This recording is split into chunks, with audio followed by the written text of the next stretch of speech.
Evan, this is Chuck. Can you hear me? Yes.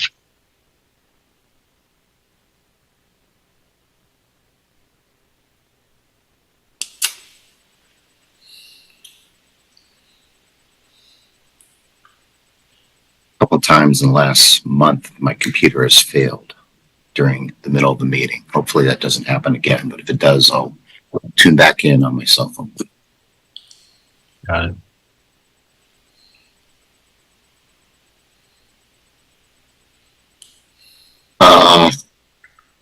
Does it look like we have most people here?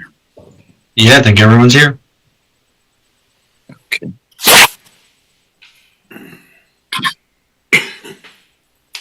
Okay. Well, why don't we get started then? I will call this meeting of the Branford Planning and Zoning Commission to order. It is Thursday, March 6, 2025. I have about 7:02 p.m. I'll introduce members of the commission and staff. Starting with commission members. Commission member Joe Chadwick. Joe, are you here? Joe Chadwick is present. Thank you, Joe. Fred Russo. Fred, are you here? Fred Russo, present. Joe Vayuzo. Joe, are you here? Joe Vayuzo's here. Thank you, Joe. Marcy Pelusi. Marcy, are you here? Marcy's here. Thank you, Marcy. Massimo Liguri. Commission member Massimo Liguri. Massimo, are you here? Massimo Liguri is here. Thank you, Massimo. Commission member Sharon Hutner. Sharon, you here? Sharon Hutner is here. And our newest alternate member, Dave Dwyer. Dave, is Dave here? I'm sorry, I might not have unmuted him. Huh.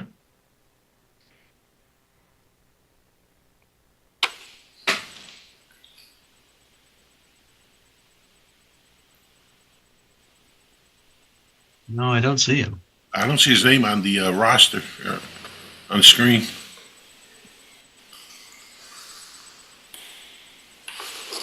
Okay, Dave is our newest alternate member. He was, I believe, sworn in within the last week, and he is an alumni. I think he served for a while on the commission as an alternate in the past. So if he joins us later, we will recognize him. So that's for commission members. Our staff this evening is our interim town planner, Evan Brining. Evan, you're here. Here. Our alumni town planner, Harry Smith. Harry, you're here. And you are. I'm here. Yes. I'm here. Our clerk recording secretary is Michelle Martin. And I am Chuck Andrus, chair. And I'll ask our secretary, Fred Russo, to read the notice of public hearing. Legal notice, Town of Branford. The Planning and Zoning Commission of the Town of Branford, Connecticut hereby gives notice of public hearings to be held on Thursday, March 6, 2025 at 7 p.m. by remote technology to consider the applications listed below. Information regarding how to participate in the public hearings will be provided on the Commission's meetings agenda that will be posted on the town's website at least 24 hours prior to the meeting. Application number 25-1.9, special exception for accessory structure shed located at 3 Pondview Terrace. Joe Mooney, applicant. Nancy Mooney, owner. Application number 25-1.10, special exception for an accessory apartment located at 100 Damascus Road. Jeanette Hazy Erickson, applicant and owner. Application number 25-2.1, special exception for an accessory apartment located at 36 Whiting Farm Road. Keith Criscolo, applicant and owner. Application number 25.2.2, special exception for an oversized accessory structure located at Cutton-Two Island West, Island Destinations LLC, care of John Petrovsky, applicant and owner. Application 25-2.3, special exception for grading, section 6.8, located at Cutton-Two Island West, Islands Destination LLC, in care of John Petrovsky, applicant and owner. At said hearings, all persons will have the right to be heard. Copies are on file in the Planning and Zoning Commission's office at the Planning and Zoning Department, 1019 Main Street, Branford, Connecticut, 06405. Written communications may be sent to the above address or to planning and zoning at branford-ct.gov. Branford Planning and Zoning Commission, C. Andres, chairperson. Chuck Anders, Chair. Thank you, Fred. We'll follow our normal format for public hearings, which is the applicant goes first, makes his presentation, including any comments from consultants. After that, we typically turn it over to the staff and summarize a staff report, open up for questions and comments from commission members. And after that, we open it up for public comment. I'll ask in a moment Evan to go over that process. Ask that you state your name and make your comments for this on the application, that issue. And after the public comment is completed, we allow the applicant to respond to any public comment, and there may be further questions or comments by commission members. We may or may not close a public hearing. It's not unusual to have a public hearing go over one or more or multiple hearing nights. So with that, I'm going to ask Evan to go through the process of how to participate when for applicants in the public when the time comes. Sure. Down at the bottom of your screen, there's a raise hand button. Click that to indicate you'd like to speak. You can also type into the chat that you'd like to ask any questions or make any comments. You can also, if you're dialing in, you can press *9 to indicate you want to speak. And also just wave your hand in front of the camera. If all else fails, I'll try to catch you. And we do ask that everybody please state their name at the beginning of their comment or question. Chuck Anders, Chair. Thank you, Evan. And if you do use the chat, just make that for procedural stuff. We want to have everything on the record that you could be seen. And sometimes you don't see everything in the chat. So, but if you can't be heard or you're missing, we can recognize it that way. With that, we'll follow our normal our public hearing agenda, and the first item is a continuation of public hearing. Oh, yes. I just want to note that Dave Dyer has joined the meeting. I can see him. I'm going to make him a co-host. Great. Thank you.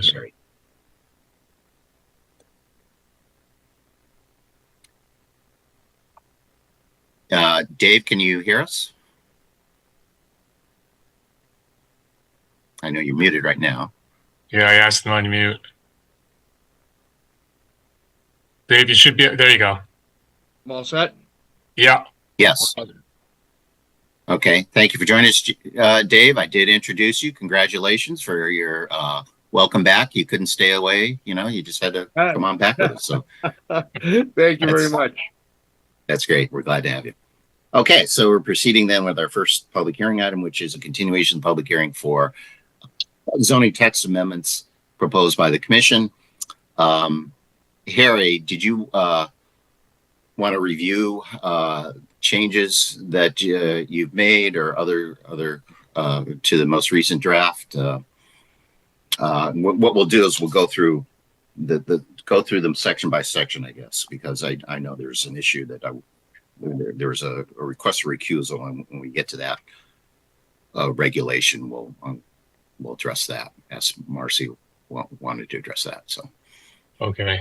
What I can do is go through document, frankly, edited today to put in 2 items that didn't get on the other one that was sent out to the commission by email. So I will go through that and indicate where I inserted proposed changes that have been in. They're all in a memorandum dated February 6th from myself to the commission that was discussed the last meeting. But what I did was I feathered those into the main body of the document that was referred out to the agencies and so forth. So the commission would have one document in front of it with everything in it, hopefully. So let me share my screen and just walk you through those changes to what I talked about at the last meeting.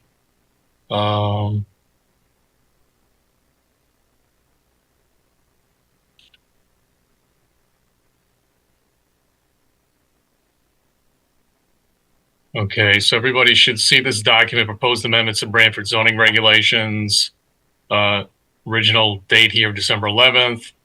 And this is an update, including possible modifications for planning commission consideration in red text and red strikeout, dated March 6, 2025. So I'm not going to go through everything we talked about at the last session of the public hearing, unless everybody wants to stop me while I'm scrolling through here and there's any questions about anything. So the first change here is just a little edit. It's a typo. For some reason, the letters U-A-R-E was shown as to be stricken out. That's incorrect. It was just a typo. So this would repair that. Talked about, and we talked about this a couple of times back last fall as well, how to deal with utility required service platforms, including stairs required to access them. This is only within the 100-year floodplain. This is an issue that arose for those properties that are within the 100-year floodplain. They're trying to put generators in their yards, and Eversource is saying you need to have that generator located above the level of the floodplain, requiring a platform, stairs for their personnel to access that platform. So rather than having to come in and get a variance every time, and then we have had several people doing this, the proposal was to treat them somewhat similarly to sheds that are small in size, 200 square feet or less. And so this is the language we talked about, and this would put that into 3.8B. We talked about this before, and everything in black we've discussed previously, and I went through all this last meeting. So sorry, David, I'm happy to get you up to speed, but in the interest of saving an hour of the commission's time, considering you're just joining, No problem. but I'm happy to talk about it with you offline. Okay. All right, thank you.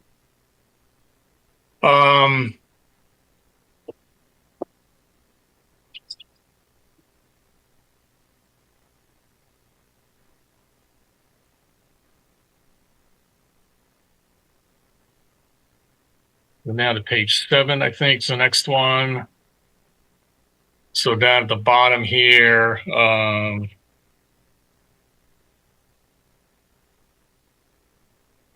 this text was not in here because it was pointed out, I think, at a previous session we talked about proposed things would be in this application. It was pointed out that the reference to the Connecticut guidelines for soil erosion and sedimentation control is dated. So this would update that from 2002 to the current 2024 version. So again, Harry? Yep. Excuse me, Harry, a few paragraphs above here. Last time my audio was stuck, but there's a reference to solid rock right underneath the double strikes. I think you want to say stable rock. Solid rock is a state of matter as opposed to liquid rock or gaseous rock. So all right, we could edit that. Yeah, this is existing language, by the way, but sure. Yeah, there's no point in not letting something being correct. Yeah. When it was written, I'm sure we did not have the benefit of your input. So this is section 6.8.f.3. 1. Change solid rock to, what were the words? Exact words again? Stable rock? Excuse me. A stable rock formation. Okay, thank you. You can have solid rock and it could be ready to roll at any instant. Okay. Thank you. All right.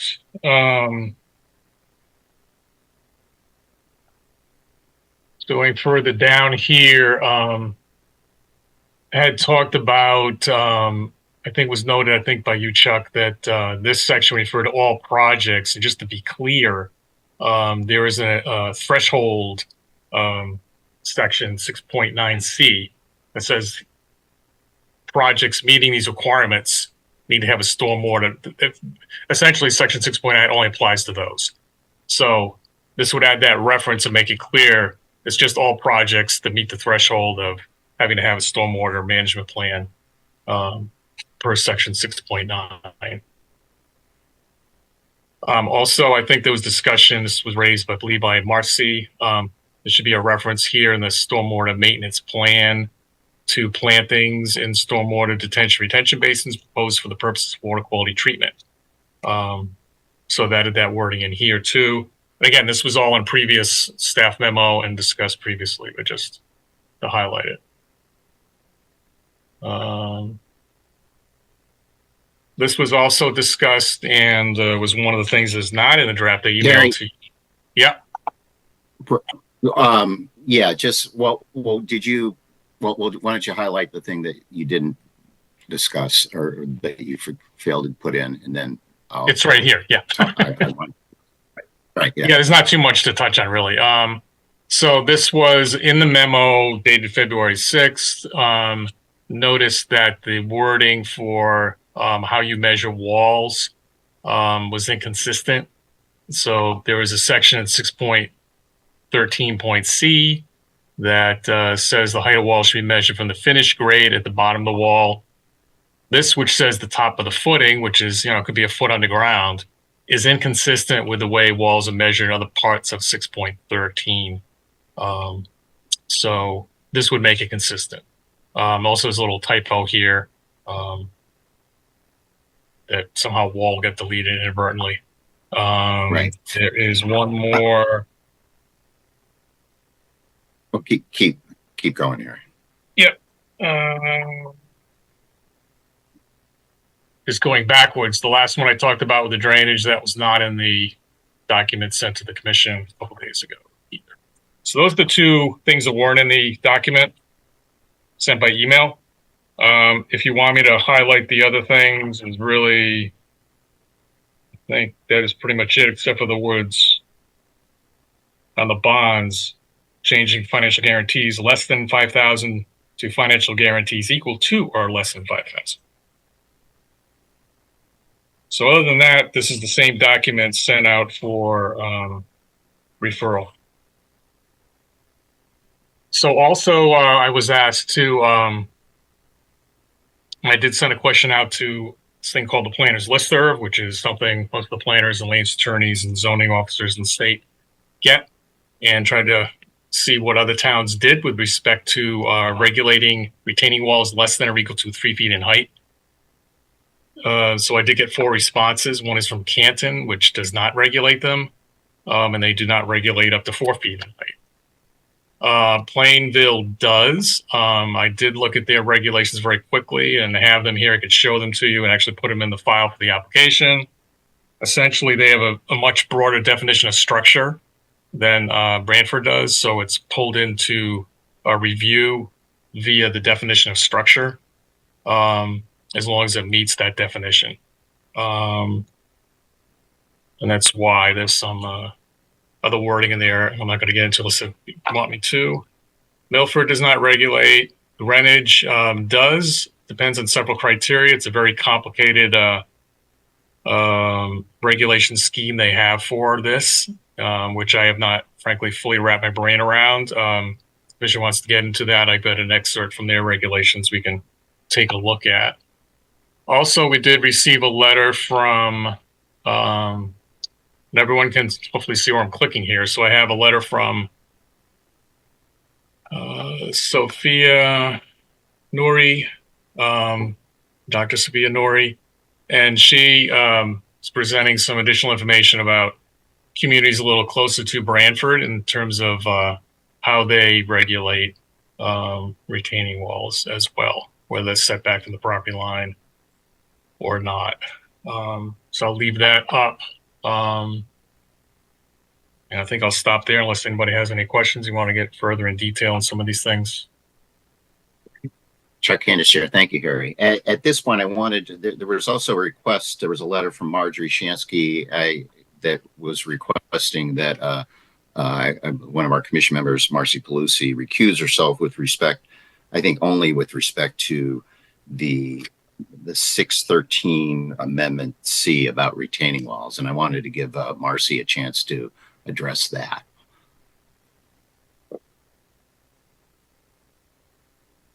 I have a statement I was going to read. I have reviewed Attorney Marjorie Shansky's letter to the commission and wish to clarify the following. This matter concerns a regulatory amendment, and I do not receive any financial compensation from the town for my service on the Planning and Zoning Commission. Since 2012, I've dedicated significant time to this commission, serving on multiple subcommittees to evaluate legislative matters and consistently acting in the best interest of the community with impartiality and transparency. As a licensed landscape architect with over 37 years of experience in the construction industry, I have worked extensively with retaining walls of varying heights, terraces, stem walls, and footings.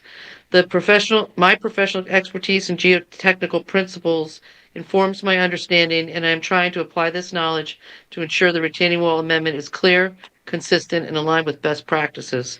With respect to my role as a commissioner, I have adhered to all ethical and procedural requirements, including recusal and past applications when appropriate.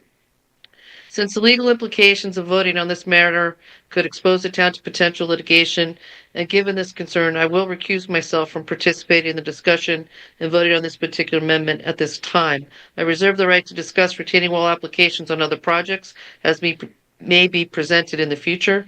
I acknowledge the complexity of the situation at hand, and regardless of the outcome, my priority remains the integrity and clarity of the regulations for the benefit of the entire community. Chuck Anders Chair. Thank you, Marcy. So just so it's clear, Marcy, it's just for this section. There's a host of regulations that we're looking at, but it's just this section 6.13C. And I thank you for those thoughtful comments. So with that, are there other, before we open up to the public, are there questions, comments from commission members before we open up the public? Hearing none, then let's see if we have some additional public comment. And Evan? Looks like up first is Keith Ainsworth. And just to reiterate, raise hand button down at the bottom of your screen, or please type into the chat that you'd like to participate. Mr. Ainsworth? There, thank you. I was just turning on my camera. Good evening, members of the commission. My name is Keith Ainsworth. I'm a land use and environmental attorney. Have offices at 51 Elm Street in New Haven. And for full disclosure, I represent the owners of 34 Howard Avenue. I'll begin just by addressing the recusal of Commissioner Paluzzi. I think that's a sad shame. It's a reflection of the suppression of free political speech. She does not, in fact, have a conflict of interest. The fact that someone has suggested that the town could be subject to litigation, the town can be appealed at any time. That's not that doesn't put the town at risk. But no one can be sued individually for speaking their mind. She doesn't have a conflict because she actually has no financial interest. These are regulations of general applicability that apply equally to every member of your community. And that's not a conflict in any way, shape, or form. To suggest that is disingenuous. And I think it was unfair of Attorney Shansky to make that suggestion to the commission, and anyone else who suggested that to Commissioner Paluzzi was being unfair. But anyway, I'm going to move on to the substantive comments. It's probably not lost on you, or maybe it was, but Jim Preddy, the engineer for the neighbors to 34 Howard Avenue, who had the retaining wall, that is one of the rules that's being altered in this process, came to you in January of 2024 and raised the issue of changing this regulation. And I don't know if he disclosed to you that he represented a neighbor who had, in fact, built a retaining wall that violated your rules without permits, and yet asked you to change the rules to make it legal for that wall to become legal. And so my point tonight is that with regard to the changes to 6.13C, a blanket exemption for retaining walls regardless of whether they're sited on a steep slope or on a rock slope, is just bad policy. Especially where I don't think anybody is unaware in this room that there was a wall built that way, a retaining wall on the property line and over the property line, in fact, but on the property line, and it caused flooding and damage to a neighboring property. So you actually know that there are instances where walls under 3 feet can be built without a setback and cause damage. And other towns have these crazy rules about how they deal with, or varying rules about how they deal with retaining walls. But many of your fellow shoreline towns where a lot of retaining walls are built because of a lot of structures are built near the shoreline where you need to retain soil and protect seawalls and things like that. They have setbacks for walls, and a setback, the height of the wall, is actually a very sensible rule. And your own rules were very clear. They said walls should be set back the height of the wall, all retaining walls. There was no exception to that. It was very clear. It was unambiguous. And I know that you're trying to codify something that was interpreted differently years ago, but the fact is, it's a bad interpretation. It just, you are aware of this, and it's just not a good thing to do. In addition, where you know someone has actually illegally violated your rules without permits, built such a wall, and then you come back and you change the rules to make what was illegal legal. I don't even know what to say to that. That sounds like the worst kind of government ever. It's especially where you know there's harm created. So I implore you to reconsider the suggestion that this should be changed in this fashion and to maintain your setback of walls. In addition, you should be aware that the Zoning Board of Appeals was applied to by those neighbors who had been given a takedown order on that wall by your own zoning enforcement officer. And the Zoning Board of Appeals said that appeal stands, and this change in the rules will likely be used to try to undermine that. I can't even imagine that however you feel about the situation, that you'd think that that was a really appropriate thing to do. But in addition, I'd like to also comment on the 25-foot setback for wetlands. We have very few precious wetlands, especially along the shoreline, where coastal wetlands are so protective of Long Island Sound, one of the greatest economic and natural resources of the state. And it makes no sense to shorten the distance by which you do reviews of filling and cutting. Erosion sedimentation, especially where there's slopes, can have an enormous impact. And a 25-foot buffer is absolutely the minimum. It's not even the minimum. Really, the minimum for a buffer for wetlands is 100 feet. And that's almost standard across the state, although there are exceptions. But I would suggest that that's something you should really seriously reconsider. That's a terrible loosening of the regulations. With that, I'll conclude, and thank you very much. Thank you, Mr. Ainsworth. Evan, other members of the public? Huh? Evan, you're muted. I think you're muted. Sorry. Next up is Stephen. Thanks, Evan. Hello, everyone. My name's Stephen Diaz-Romero. I'm the owner of 34 Howard Avenue in Branford. So during the February 20th meeting, we held a public hearing about the zoning regulations, including an amendment to allow for a retaining walls less than 3 feet to be built on the property line without permits. As a property owner in Branford, I believe that the language should not be amended to allow this. There are many non-conforming properties in Branford. On my side alone, there are 3 out of the 9 homes are within approximately 3 feet of the property line. Building a retaining wall on a property line could place it too close to a non-conforming homes, creating problems with drainage and maintenance. In fact, this situation happened to my family. Our neighbor built an illegal, non-necessary retaining wall on the property line approximately 26 inches from our foundation of our home. A judge determined that this resulted in flooding to our home. My neighbor is now suing the town to allow them to keep the wall on the property line. This situation could happen to others if we change regulations so that anyone can build a retaining wall on the property line without oversight. The solution here is to keep the retaining wall language the same, keep the retaining wall language the same. If the retaining wall is a necessary due to hardship, an owner can just obtain a variance like we have in the past, right?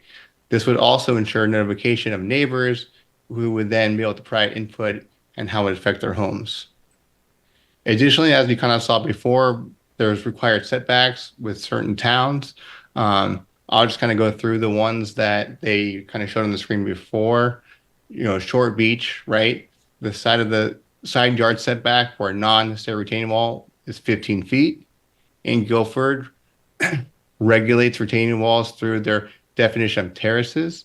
Any terrace or patio 2 feet above grade must be set back 8 feet from the property line.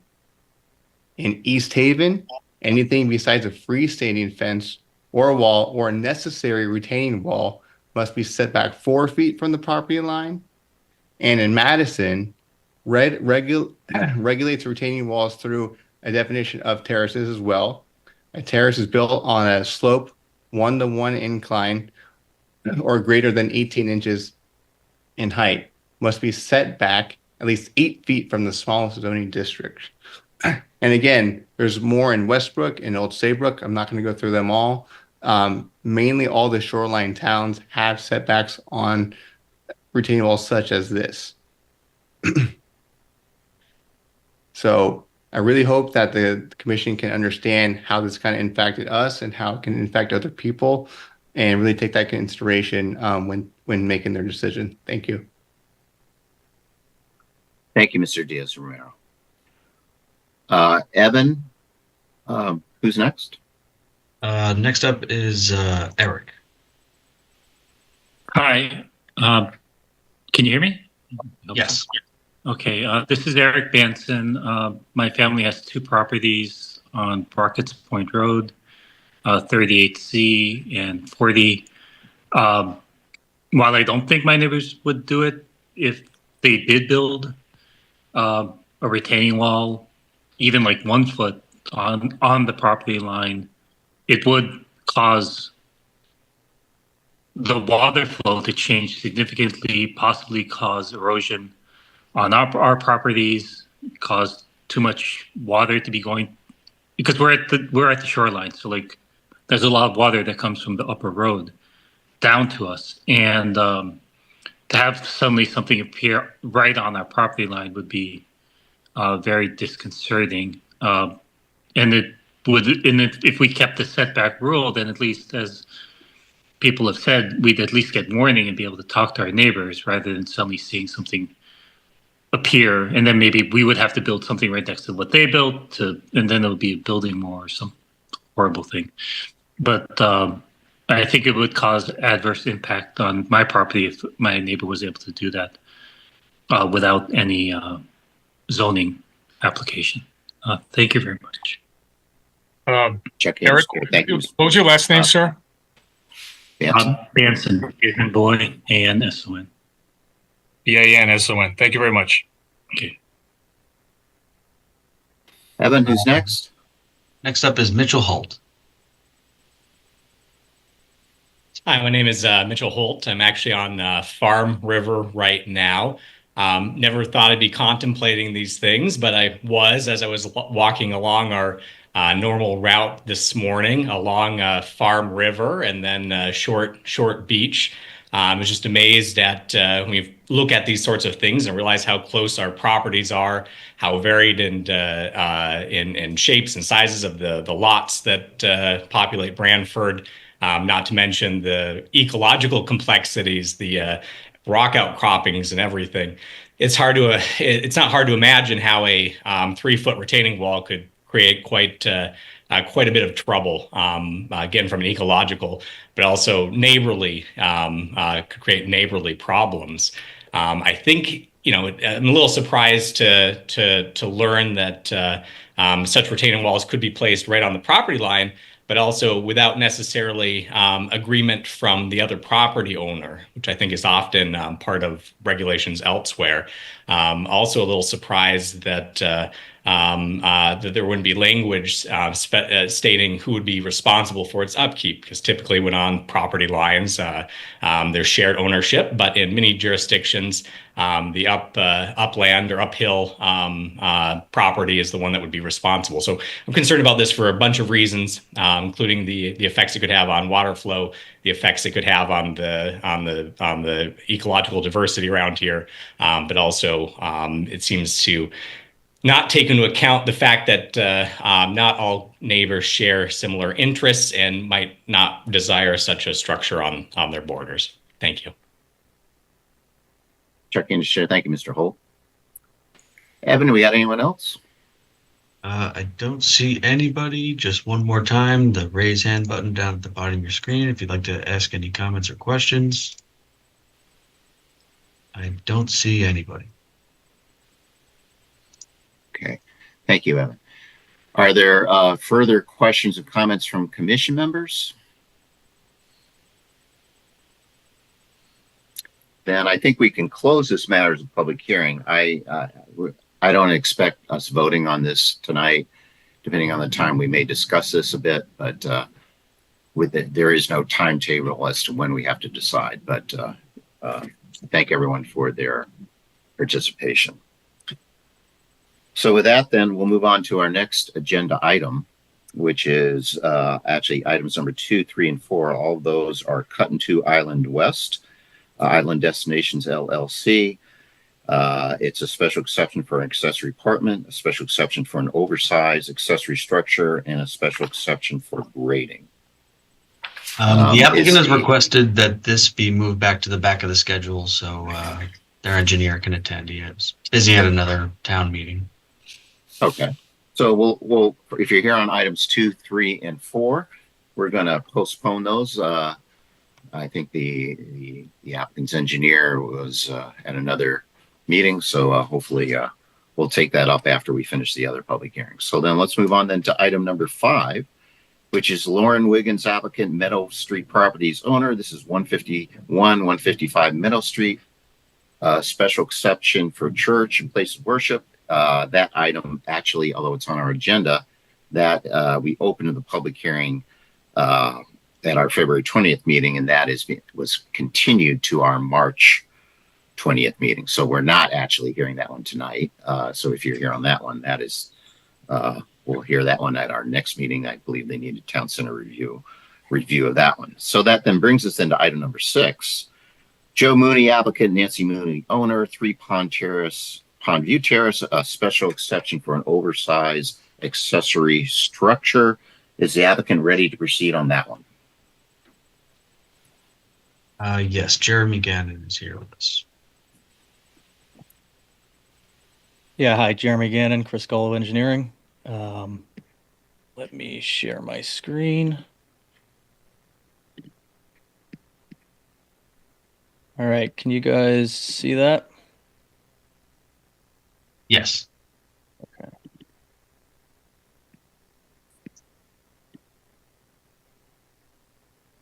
Okay, so here's the site plan. This parcel is roughly 1.3 acres located in the R5 zone.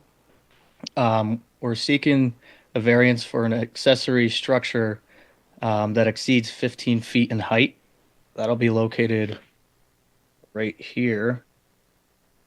We anticipate that the structure will be roughly 22 feet in height, and it will partly be for storage and partly be for a garage. So no accessory apartment or any of that.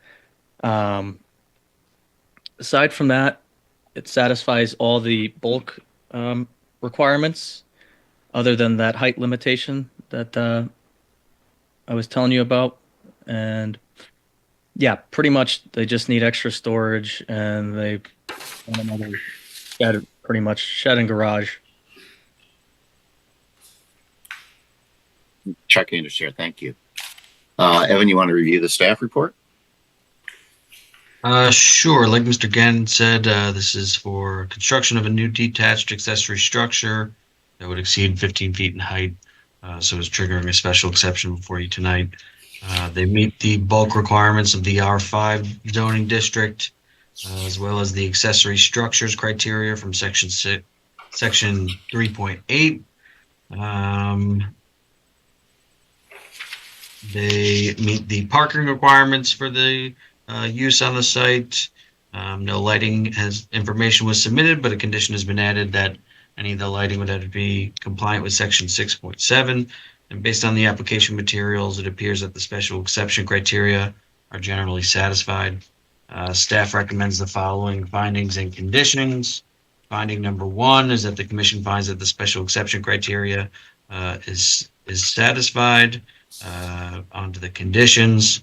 1, prior to the start of construction, control measures shall be installed to the satisfaction of the zoning enforcement officer, and any additional measures to control any dust or erosion on site shall be implemented if deemed necessary by the zoning enforcement officer. And finally, condition number 3, any lighting has to be compliant with section 6.7. Chuck, your chair. Thank you, Evan. Questions, comments from commission members before we open up to the public?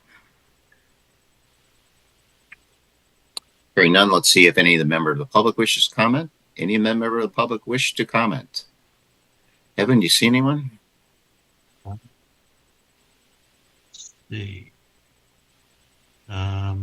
Jeremy, could you stop sharing for a second? Appreciate it. Thank you.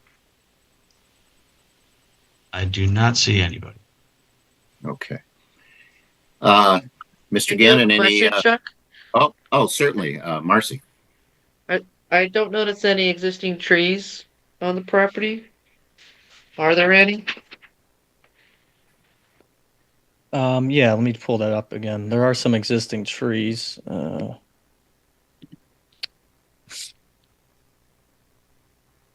Some located here. Oops. These two will have to Not come sure. up. Oh, Mr. Gannon, we can't see the. Yeah. Well, it looks like you're taking down 2 evergreens to build the structure. Is that correct?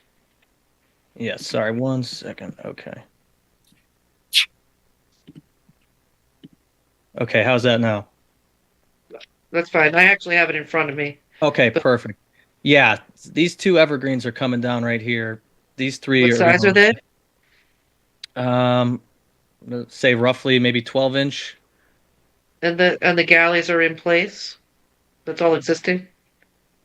The only thing going up is the structure?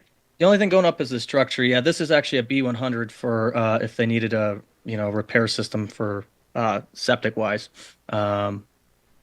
Yeah, so this is just strictly for septic components, if need be. And can you tell me a little bit more about the conservation easement? Is there any vegetation in that? Why is that deemed conservation? I'd have to get back to you on that more. I'm not exactly sure what is in there right now. Yeah, I'd have to get back to you more on that. Well, I would just assume if it's conservation, it would be wooded. Yeah. So, yeah, it's just pretty much regulated area, but we're not proposing any work in that.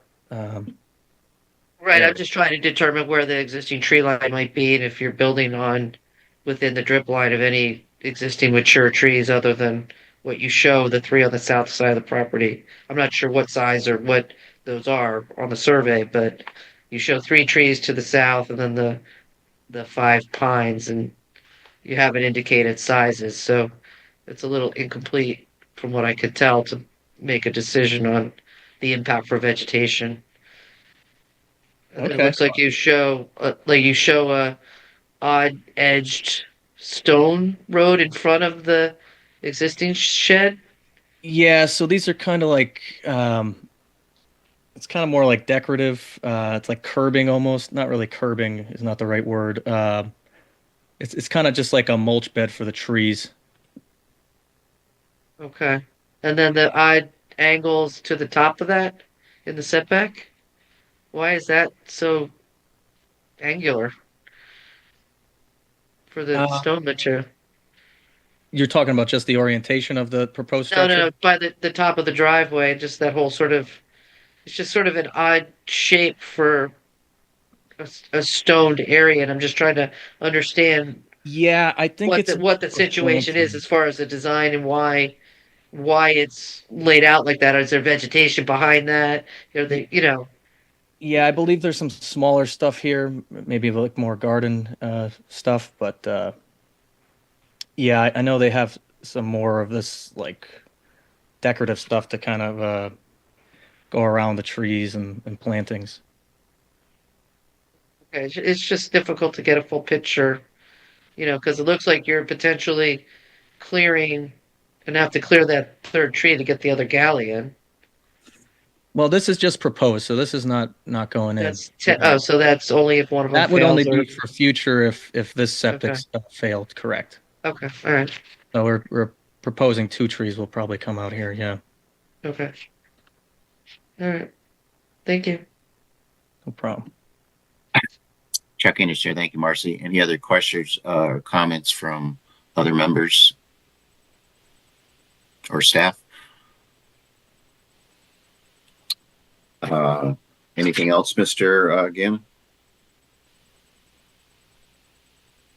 Not on that, thank you though. Okay. Okay, we'll close this matter as a public hearing. And do you think, Marcy, does anyone think we need to keep this open? That's really Evan's call to make. I just don't find the application complete as it relates to landscape. I don't think it's a particularly extensive application, but I just would appreciate better information in the future. That's all. Okay. Okay, why don't we close it, and then we'll see what we'll see what happens when we can discuss it during our deliberations. Okay, so that then brings us into our next item, which is item number 7, which is 100 Damascus Road, special exception for an accessory apartment. Jeanette Pazzi Erickson, applicant and owner. Is applicant ready to proceed with that? Yes, Jeremy Gannon again, Criscolo Engineering. I'm gonna share my screen. Okay.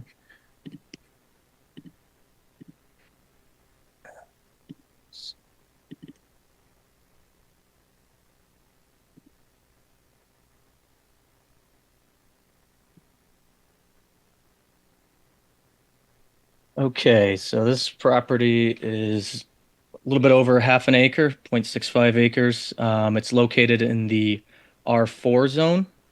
We're seeking a variance, as you've already mentioned, to allow an accessory apartment set forth under 7.4.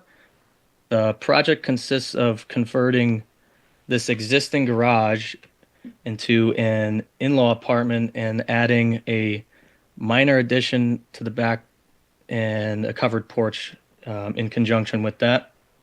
The proposed work will roughly be 111 feet from the nearest wetland line. And the structure, once again, satisfies all bulk standards set forth, in Section 3.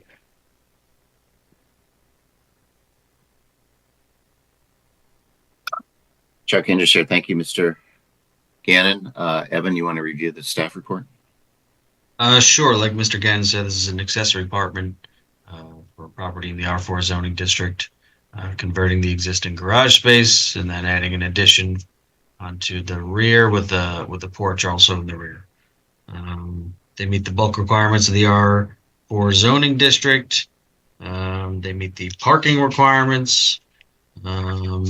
They also meet the accessory apartment criteria from section 7.4. Based on the application materials, it appears that the special exception criteria is generally satisfied. Staff recommends one finding, that the commission finds that the proposed use of the property is consistent with the special exception criteria, along with the following conditions. Condition 1, prior to the start of construction, erosion control measures shall be installed. And any additional measures to control any dust or erosion deemed necessary by the zoning enforcement officer shall be installed. And finally, any lighting has to be compliant with section 6.7. One more condition, sorry. Prior to the issuance of a certificate of occupancy, the following shall be completed to the satisfaction of the town planner or his designee.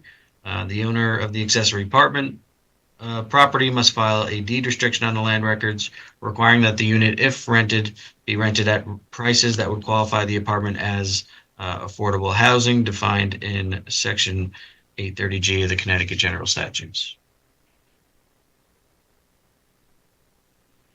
Recommended, Chair. Thank you, Evan. Questions, comments from commission members or staff before we open up to the public? Yeah, again, there's no existing landscaping shown as far as tree lines relative to the wetlands on the property. It's Marcy Paluzzi.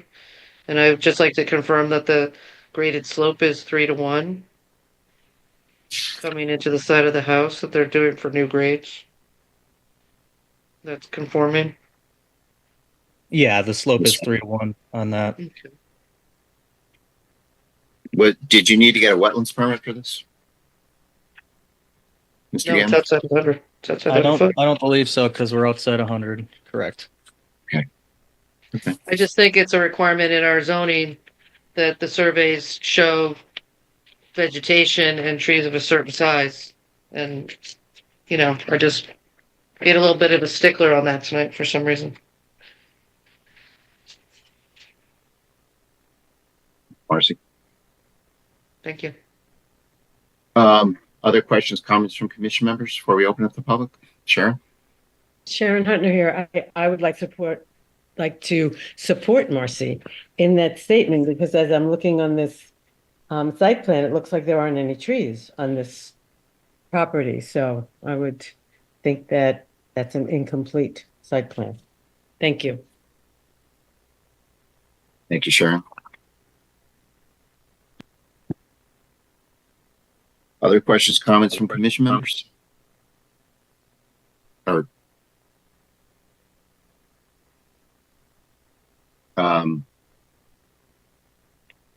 Mr. Gannon, did you want to address the issue of existing trees on the site?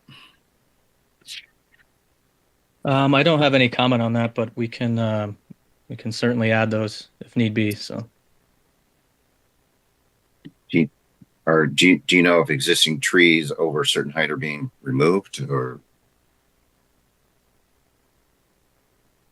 I don't think that area where the work is being done has, well, I don't want to say any trees, but I don't think it has many trees, if any, just with that patio and the retaining wall being there. But I would definitely have to confirm on that. Any other comments from commission members or staff before we open up to the public? Hearing none, does any member of the public wish to comment? Evan, you see anybody? I do not see anybody.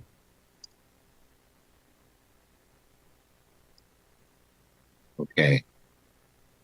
Okay, commission members, do we want to continue this public hearing? Do we want to close it?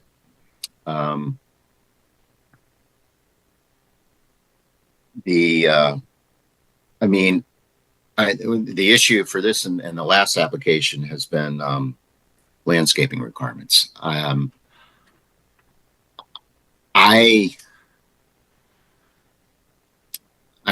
know we one of the amendments we talked about when we talked about amending the landscaping regulations was to exclude them from basically residential type of developments for accessory buildings or accessory apartments, actually to not require them. When I don't really know what anyone who owns a single family dwelling can cut a tree on their property if they want, without any permission.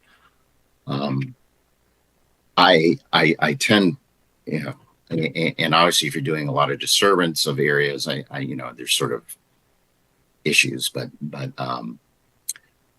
I'm not sure how we, for these type of things, for these, for the accessory buildings, accessory dwelling unit or accessory oversized buildings, to what extent have we typically done a lot of landscaping requirements. Evan, do you know? Do you have any recollection?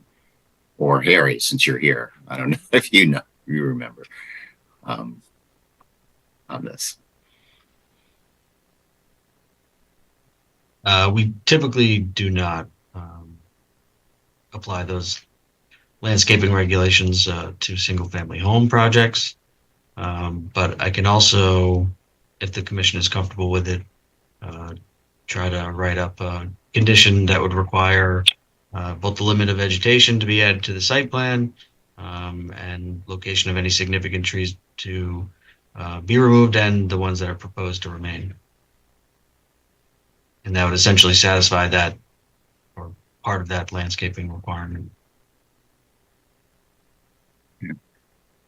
Harry, any thoughts? The only time I think you've really, context of these type of applications, applied portions of the landscaping requirements have been when there's some proximity to a budding property or some feature where you're trying to screen parking space for an accessory apartment or something like that from a neighbor. So essentially, like as you said, that they have the right to cut down even a significant tree as long as it's shown on the plan. So I think Evan's proposed condition would certainly cover it. Any other thoughts about whether or not we should close the public hearing from commission members? Hi, it's Marcy. I think it's fine to close the public hearing. I'm just making a general statement that if you're conducting a survey, it should include trees of a certain size and vegetation. I'm not saying that they need to provide a landscape plan, but it's something that you track for various parcels. And it's just a level of consistency of surveying. That's my that's my take on it. I totally agree, and it's been a requirement, and we've struggled to get people to do that, frankly, because of a variety of reasons. Any other comments? Not then. We will close this matter as a public hearing, and then we can talk about this later on, probably. So, thank you, Mr. Cannon. Next one, I believe, is what we're at, item number 8 on our agenda, which is Keith Criscolo, applicant and owner, 36 Whiting Farm Road. This is another special exception for an accessory apartment. Applicant ready to proceed with that. Yes, Jeremy Gannon again, Criscolo Engineering. Let me share my screen.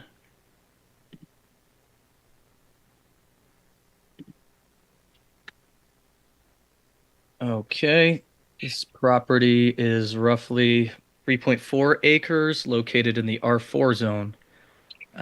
It's had this existing guest house located up here. We're seeking to allow that to be an accessory apartment. Reason being for that is Sharon Criscolo is going to move permanently down to Florida, and her son Keith would like to reserve the rights and go through the proper channels to gain the ability to possibly rent in the future. Aside from that, the property, it meets all bulk standards again, and yeah, it's just it's been existing. The bottom half of this structure, it's 2 stories. The bottom half is more of just a pool house type deal, and with an apartment above. But yeah, he's just seeking to allow it to possibly be rented in the future, and that's pretty much it for this one. Chuck can just share. Thank you, Mr. Gannon. So there's no actual site improvements. It's just conversion of what's there now. Yeah, there's actually nothing to be done. This has always existed, and they've used it more as an in-law type of deal. But with her moving down to Florida, he would like to just go through the proper avenues to possibly be able to rent it. And yeah, so no site plan changes, nothing going on here. It's just all existing. Okay. Thank you, Mr. Gannon. Questions, comments from commission members before we open up to the public?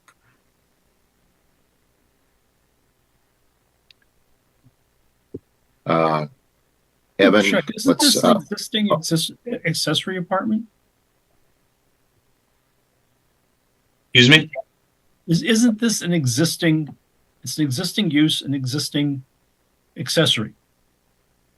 That's correct. They're legalizing it now. Okay, so. It So was, they never got their special exception for an accessory apartment. Okay. Okay.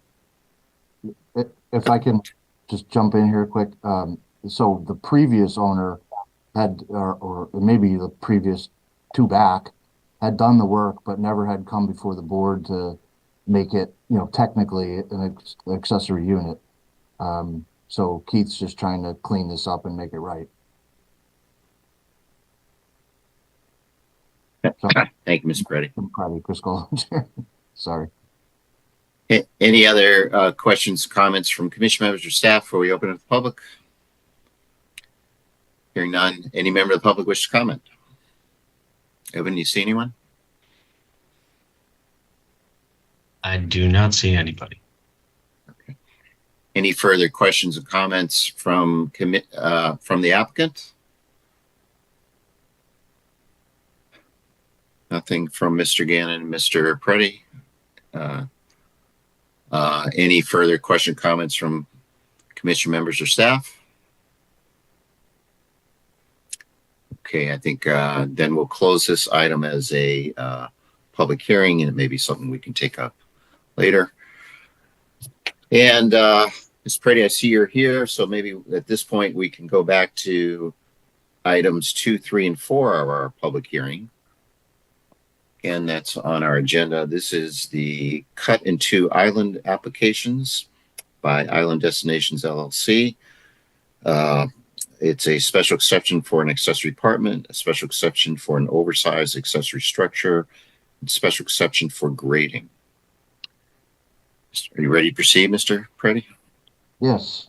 So I'll share the screen. Evan, you need to make it so I can. Oh, sorry about that.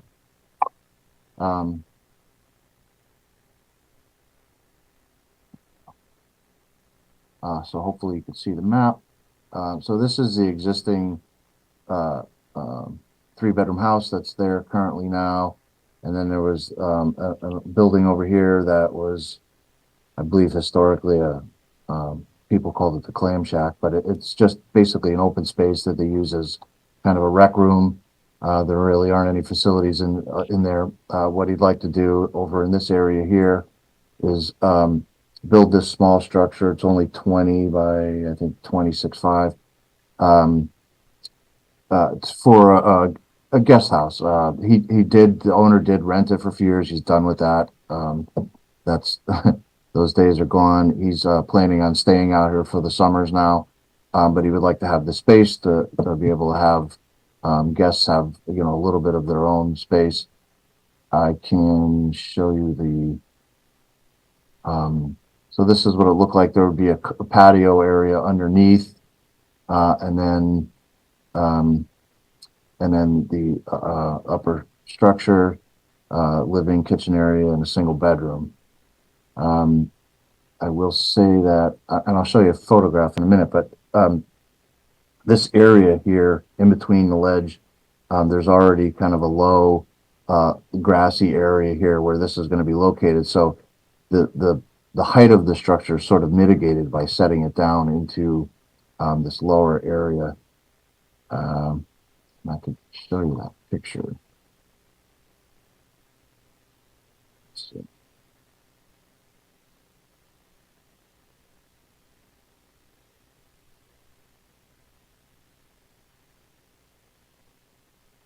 So you can see the photograph, but this was the so this is looking at from the front, but the ledge that was on the bottom of the map on that the side of that building is here, and this is that low lawn area that's that this is going to be built in.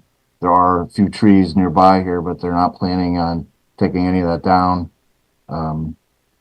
Just looking to, again, put this in here.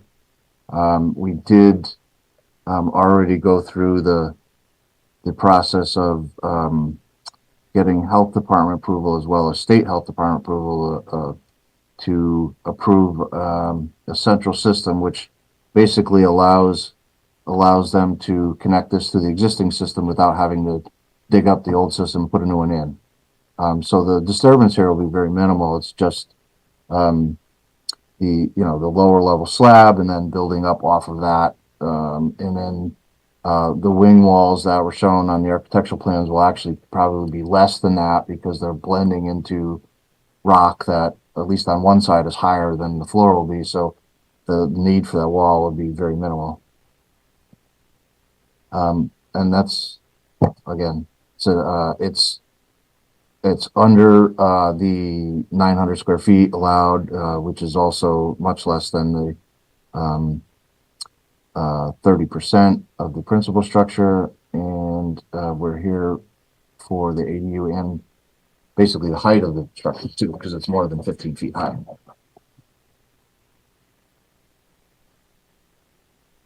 Chuck Anderson, thank you, Mr. Brady. Is that it? Yeah, I believe that's it. Okay. Evan, you want to review your staff report?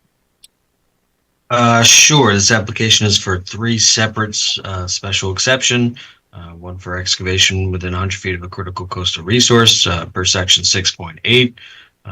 One for an accessory structure exceeding 15 feet in height. And finally, one for an accessory apartment. The applicant meets the bulk requirements of the R5 district, as well as the accessory structures criteria from section 3.8. With the exception of exceeding an accessory structure height of 15 feet in height, thereby triggering that third special exception. They did not provide any lighting information. A condition has been added that would require all lighting to be compliant with section 6.7. They did not provide an erosion and sediment control plan, but they have added erosion control measures to the site plan. There was no stockpile noted on the site plan. The applicant satisfies the accessory apartment criteria from section 7.4. And based on the application materials presented, the applicant satisfies the special exception criteria. Staff recommends the following findings. 1, that the commission finds that the special exception criteria is satisfied, and the following conditions. Condition 1, prior to the start of construction, erosion control measures shall be installed to the satisfaction of the zoning enforcement officer, and any additional measures to control dust or erosion on the site shall be implemented if deemed necessary by the zoning enforcement officer. Any lighting has to be compliant with section 6.7, and prior to the issuance of a certificate of occupancy, the owner shall file a deed restriction on the land records requiring that the unit, if rented, be rented at rates that would qualify it as affordable housing per section 830G of the Connecticut General Statutes. Chuck Anderson, thank you, Evan. Questions, comments from commission members or staff? Hi, it's Marcy. Sorry to be a broken record, but again, I'd like to see the landscape, any tree lines or trees, individual trees of significance.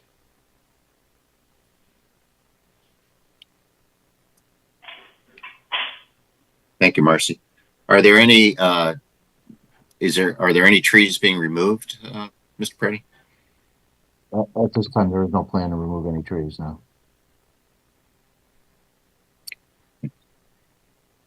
Any other questions or comments from commission members or staff before we open up to the public? Hearing none, then let's open up to the public. Any member of the public wish to comment on this item?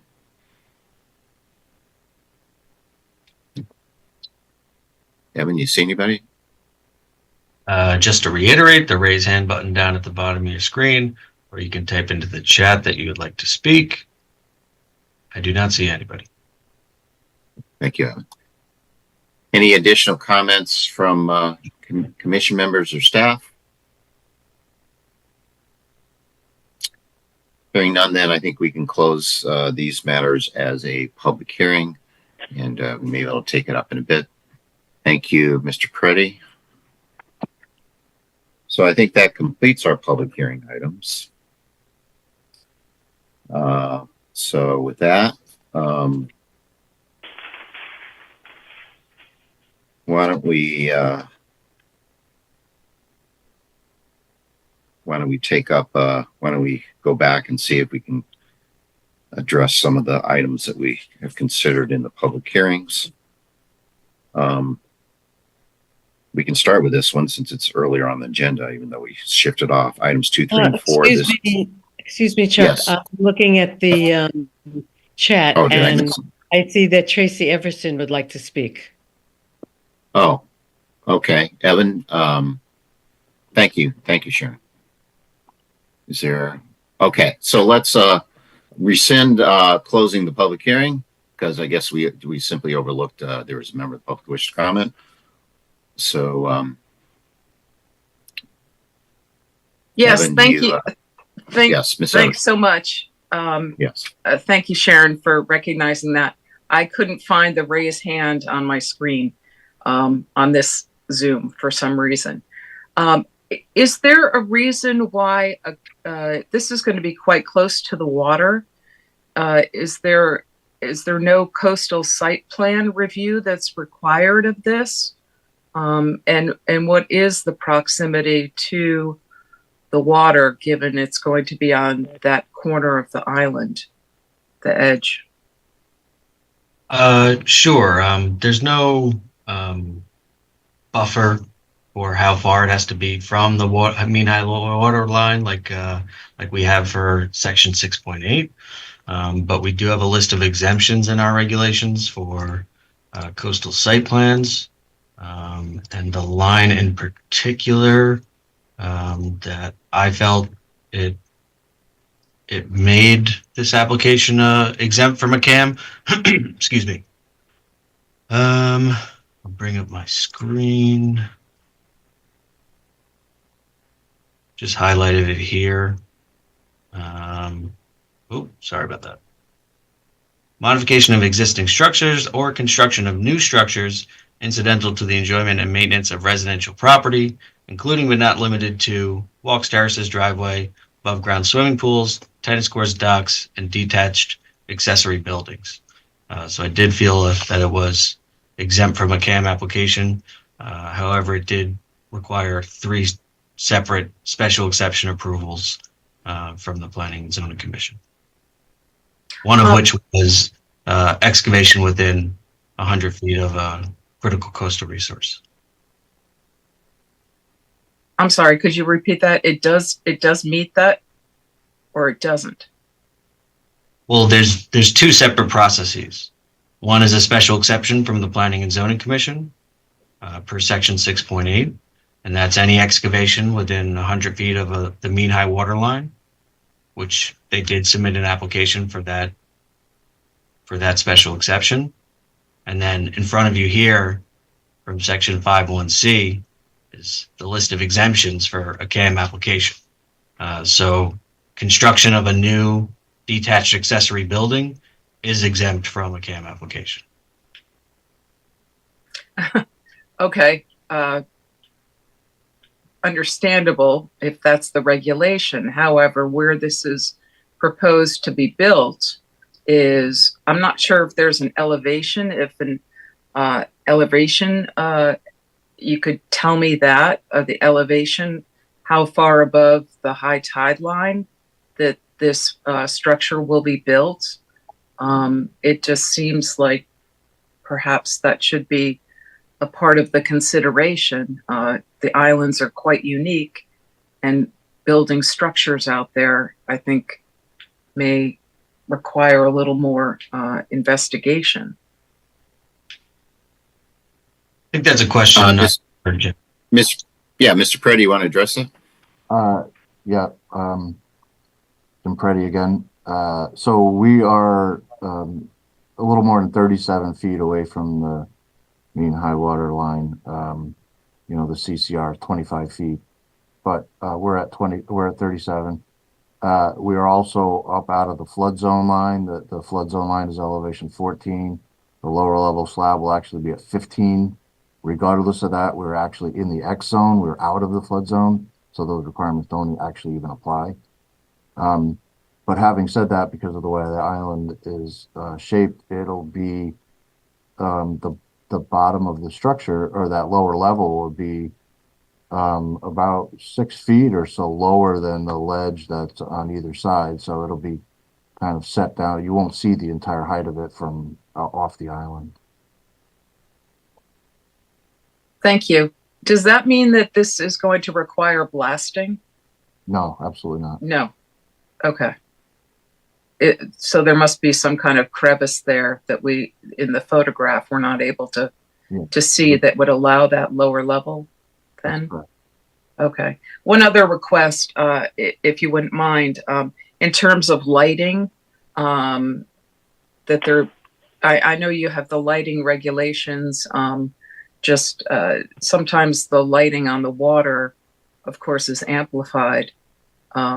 And you have boats that will be going by as well. So I'm not sure what kind of lighting would be attached to this structure, but I would just hope that it would be nothing that would impact birds or wildlife or be distracting for boaters. Thank you. Thank you, Ms. Everson.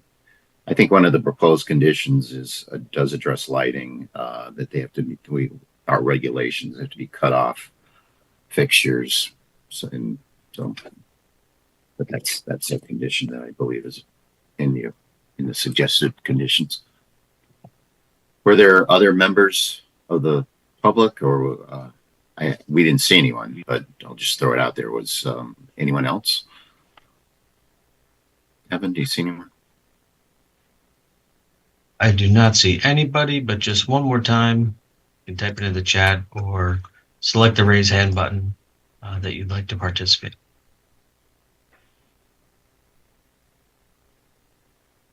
I do not see anybody. Okay. Okay, then we'll go back to our deliberations then. And this is, again, going back to this application, again, items 2, 3, and 4. Evan, you want to pull up your staff report? Sure.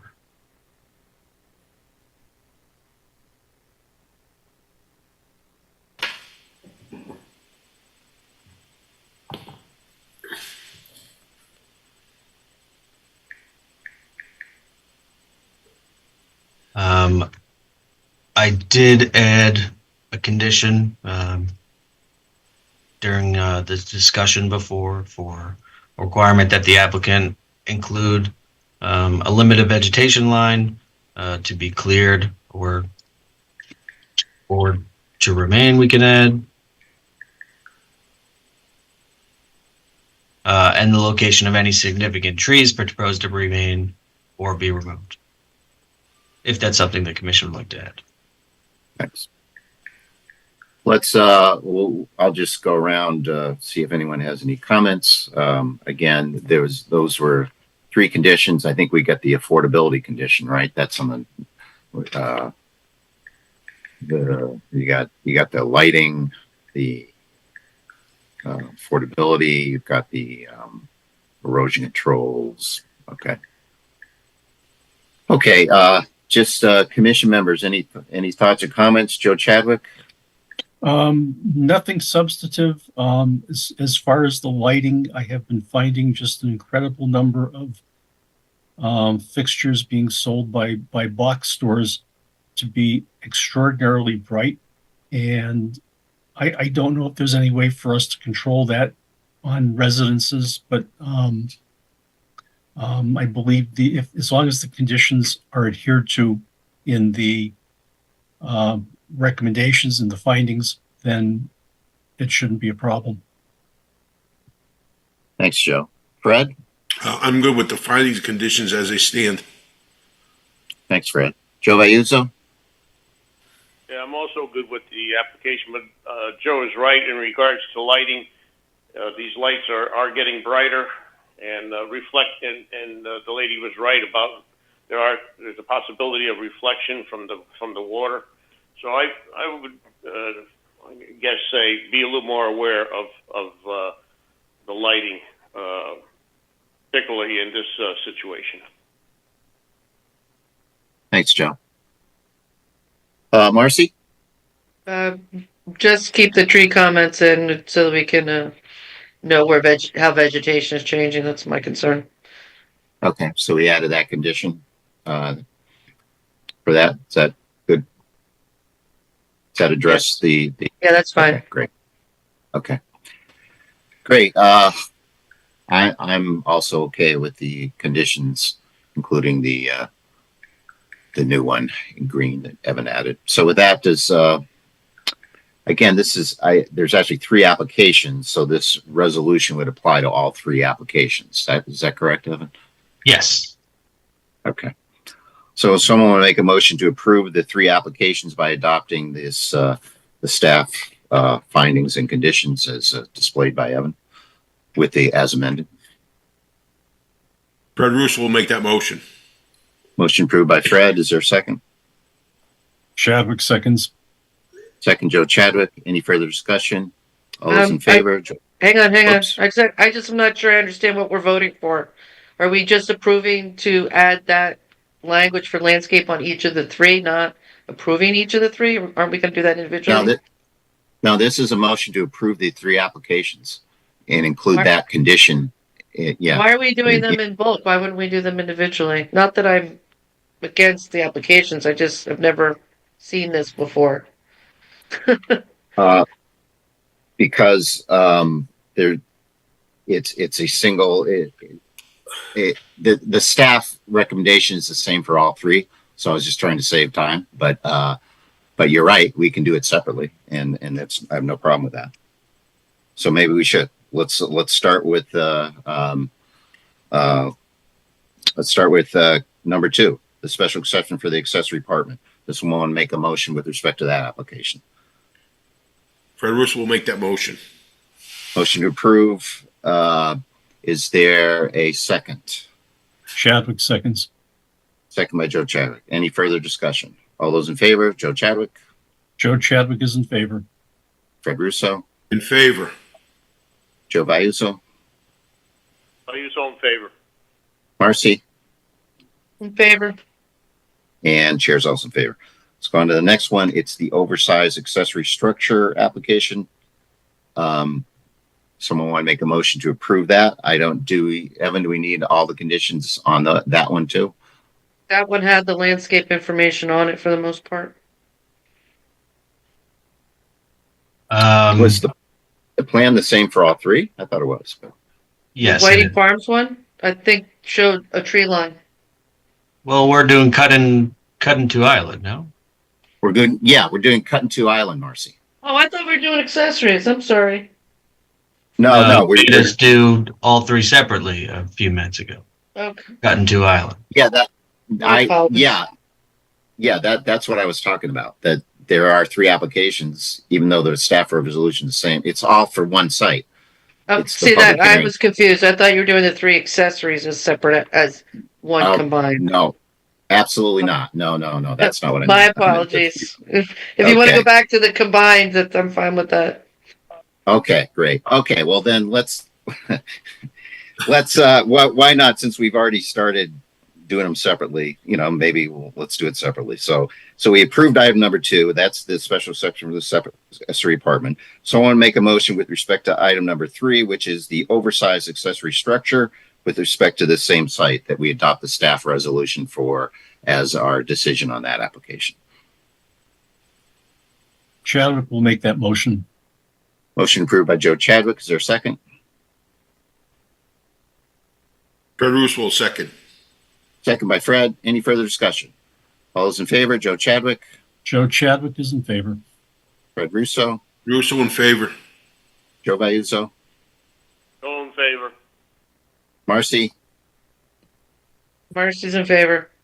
And chair's also in favor. And item number 4, again, this is also cut into Island West, the special exception for grading, section 6.8, also again with the same property. Is there a motion to approve that application by adopting the staff finding and recommend and conditions?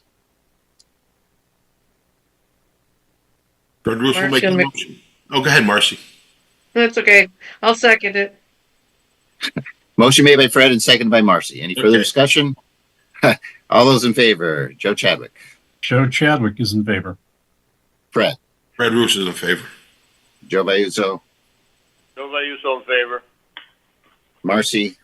Marcy's in favor. And chair's also in favor. Okay, so those are approved. And then now we'll move on to item number 5, which is Lauren Wiggins applicant. This is the Meadow Street Properties owner, 151, 155. Oh, what am I talking about? That's not 5. I'm sorry. I'm at number 6. That's the public hearing. It's still continued. My apologies. It's number 6. Joe Mooney, applicant, Nancy Mooney, owner, 3 Pondview Terrace, special exception for an oversized accessory structure. And can you pull that one up, Evan? Looks like you run. Just. And I did add condition for prior to a certificate of occupancy being issued, the applicant shall revise the site plan to include the limit of vegetation to be cleared or to remain, and the location of any significant trees proposed to remain or be removed. Okay. Can you just run up from, so we can just see again the conditions above that? Okay, so there's the findings and conditions. Okay, all displayed in front of us. Okay, are there any questions or comments from anyone about this? If not, then does someone make a motion to approve this application by adopting the findings and conditions as amended in the staff report? Chadwick makes that motion. Motion to approve by Joe Chadwick. Is there a second? Marcy, second. I think I heard Joe get at the edge in that one, so give the second to Joe Vayuso. Any further discussion? All those in favor, Joe Chadwick. Joe Chadwick is in favor. Fred Russo. Fred Russo in favor. Joe Vayuso. Joe in favor. Marcy Pelusi. Marcy's in favor. And chair's also in favor. So let's brings us then to item number 7. This is Jeanette Pazzi Erickson, applicant and owner. This is the 100 Damascus Road special exception for accessory apartment. And you can pull that one up, Evan. I did add that condition for the limit of vegetation to be removed or to be added.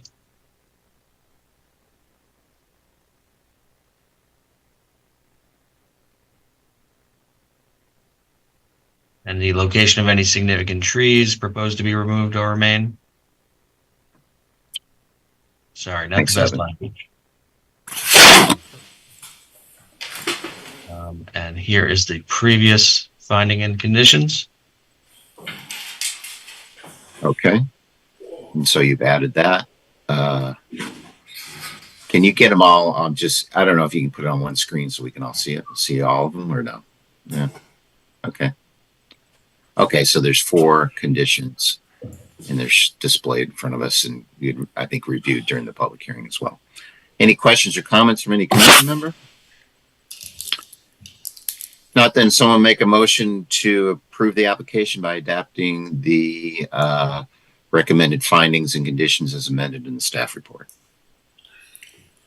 Fred Russo will make that motion. Motion to approve by Fred. Is there a second? Marcy, second. Second by Marcy. Any further discussion? All those in favor, Joe Chadwick. Joe Chadwick is in favor. Fred Russo. Fred Russo is in favor. Joe Vayuso. Joe Vayuso in favor. Marcy. Marcy's in favor. And chair's also in favor. Okay, that brings us then to item number 8, which is 36 Whiting Farm Road. Special exception for accessory apartment. Again, this is an existing structure that's there, and this would legalize its use. And then I think the fourth condition is that the affordability condition on the next page? Oh, yes. Sorry about that. Right. Okay. Okay. Are we good with this one, or okay? Does anyone have any comments? If not, does someone want to make a motion to approve the application by adopting the findings and conditions in the staff report? Chadwick makes that motion. Motion by Joe Chadwick to approve. Is there a second? Marcy will second. Second by Marcy. Any further discussion? All those in favor? Joe Chadwick. Joe Chadwick is in favor. Fred Russo. Fred Russo's in favor. Joe Vayuso. Joe Vayuso in favor. Marcy. Marcy's in favor. And the chair is also in favor. Okay, the other public hearing item was our zoning text amendments. And we can start discussing that. Does the commission want to do that? I think there's other things to go through on our agenda, but I think there's not a whole lot else. But we can start that discussion if that's okay with people. Yeah, let's do it. Okay. Okay, Harry, you want to pull up the text?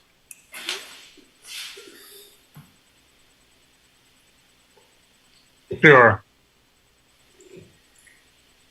In my mind, there's the bulk of the regulations, and then there's the retaining wall. I mean, I'm kind of putting the retaining wall in a separate thing because that's where we've had the most public comment. But we have a bunch besides that, so maybe we'll start with the other stuff. Again, this is I can go back to the beginning.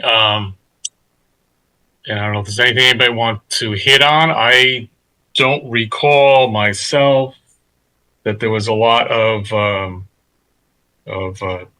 concern or anything expressed in terms of, except for minor changes, the one minor change that Joe Chadwick mentioned, about any of the items other than the change in the provision of the exception to section 6.8, change from 100 feet to 25 feet, respect to critical coastal resources in the inland wetlands, as well as the retaining wall discussion. I don't recall anything else. Yeah, that's right. I agree that the critical coastal resource one was another. So just quickly then, the first one was I don't want to pick on this. Excuse me, Chuck. I don't want to get picky on too much stuff and try to relitigate everything, but I thought we could. This isn't the time to reword it, but there's some problems with the site triangle definition where it's referencing the graphic down below, and I tried to draw something based on the description of the site triangle. And it occurred to me that the relationship of roads approaching each other or driveways approaching a thoroughfare are not necessarily perpendicular. And the way that it's written is sort of like infers there's a perpendicular relationship. And I just sort of would prefer if we sort of put this up on the site, spend a little time thinking about this a bit. Sure. Harry? Well, we did get this language essentially from the engineering department. I don't disagree that it could be looked at more closely, but at least this would give us a little more definition for the time being. It's one way you could look at it. I mean, it's up to you. If you want to pull it and look at the thing all over again, sure. But that's where the language came from. So, is this something you can look at before the next meeting and tweak it? Well, at this point, you close the public hearing. So if we're tweaking the language we've got here, yeah. I don't know where we're going with it exactly. So maybe I can talk. Is there something specific you can give me, Joe, or maybe think about it for the next? I could send you something over the weekend. All right. Is that due process wise okay? I think so. I mean, I'll share it with the whole commission, but we're commenting on something before us, I guess. So it's strictly editorial. It does not change the substance. Okay. Sure. That sounds good. Okay. So moving on then, So Joe may have a comment. He'll send you about the language for the site triangle definition. And then moving on, the next one is what? I think there were anything else in the definitions from anyone?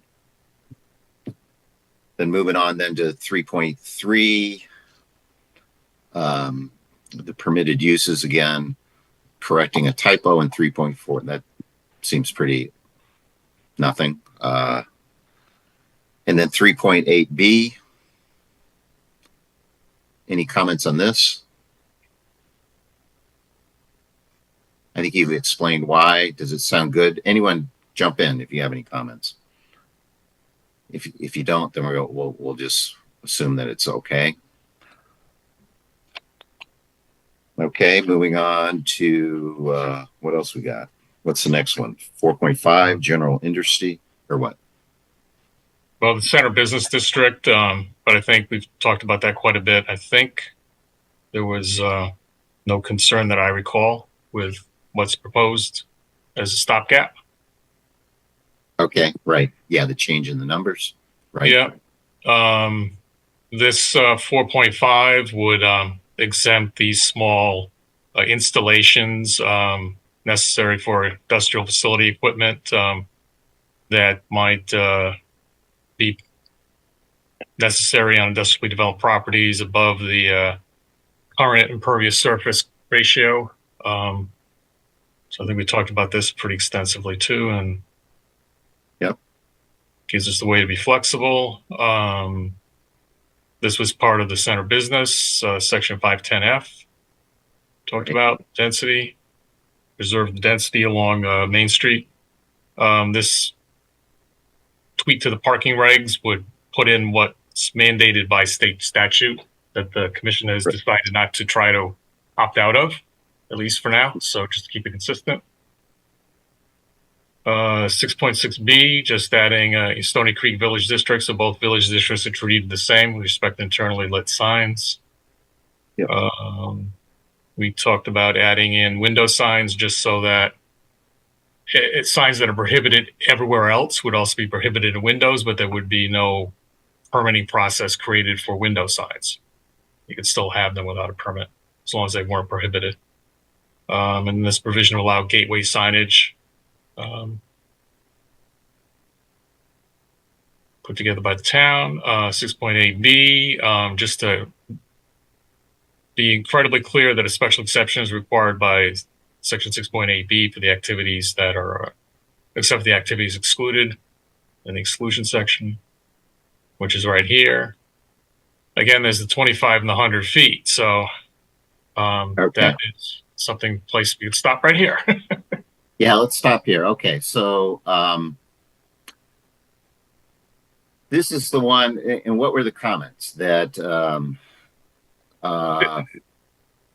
was concerned by DP, and I could put the letter back up, but they were concerned that it was reducing control over potential problematic applications along the shoreline. Their concern was more with the saltwater, the critical coastal resource element of it. Exactly. I did quickly comment about the. I'll put the letter up quickly if it wants to read it. So it's somewhat lengthy, but again, as you said, mostly about the exempt activities. Could have significant adverse impacts on sensitive coastal resources, conducting in proximity to those resources and not afforded protections of 6.8. Reducing the threshold they saw as potentially increasing the likelihood of serious adverse effects on coastal resources. Was the rationale for us doing this is because haven't we had a lot of application where it just seemed unnecessary? Is that correct? Or why did we, was that the rationale? That was the rationale that this is a regulation on top of this coastal site plan review process, and that that process by and large, with, exceptions do come into play there, as we noted, the cut and two island application tonight. Right. Again, that's another choice for the commission. You don't need to adopt all the exemptions that are provided for in the statute. I mean, Branford has, but that's a process that would not require public hearing and notification neighbors and that kind of thing. So that's an option, later down the line. The idea was to, reduce the number of applications. We had a lot of small applications, minor changes in grading. Any removal of vegetation, frankly, qualifies under 6.8 if it's within 100 feet of critical coastal resource. So it's a pretty inclusive net. And our proposal was to reduce it. And the idea is that this was sort of redundant of existing regulations. On the one hand, for coastal site plans, if they're doing a major activity, you're going to do it anyway. And this is sort of a redundant thing. And then for the inland wetlands, within it's redundant of it that would be within the upland review area. So we already have wetlands reviewing. Right. So, and the idea also was that it might sort of de facto create a 25-foot setback, if you will, in that people could look at their property. If they can move it 25 feet back from the critical coastal resource, then they wouldn't have to come to the Planning Zoning Commission for approval, by and large. I mean, there's some things they would, but which might be a benefit, sort of provides an incentive to move things a little bit back, where without the incentive, if it's 100 feet, you can get it right up to the critical coastal resource, depending on the situation. I mean, with some properties, there's, coastal site plan review process, and there would be potential requirements of vegetative buffers and what have you, but that was the idea anyway. Okay. And so our option, sure, Joe. I'm sorry. I guess the question is, how many times does the commission make a more strident requirement than what already exists? On one hand, I don't want this to be well, I should say on one hand, I don't want this to be perceived that we are lessening the enforcement of the requirements of building close to a coastal resource. Right. I'm not sure what we contribute except to, sort of listen and nod our heads when someone comes in with an application. Because if they're complying with all the regulations, we might find some cause to embellish something, but have we ever made a substantive change when someone comes in with a site plan application? I can't recall off the top of my head. I think there has been discussion about, as I mentioned, a vegetative buffer, but that's a coastal site plan requirement. That we've, I think in a couple of circumstances, have put in, and we do this typically as if there's any dust control measures needed. So soil and erosion control is what typically kind of comes up. We put in, sort of a blanket condition. If there's an issue that comes up, empower the zoning enforcement officer to go in and direct, measures to control dust, that kind of thing, to protect neighbors. That could be enshrined into the regulations itself, in another place, but how problematic that becomes, usually they're smaller properties and smaller issues. And if it's a bigger development, usually there's other processes that are there that commission can use to attach that condition to. So, I can't give you really specifics, but by and large, I think people making applications, commission's approving it with kind of minimal conditions, if any. It's more of a pro forma. I'm kind of looking at this sort of from the standpoint of building regulations. It's very rare, not very rare, but it's quite rare to go for an exception to a building code issue. You come in, you get your permit, and you do what the code says. In the sense of zoning, you come in, you do what the zoning regulations say, and the zoning enforcement officer has the right to enforce that.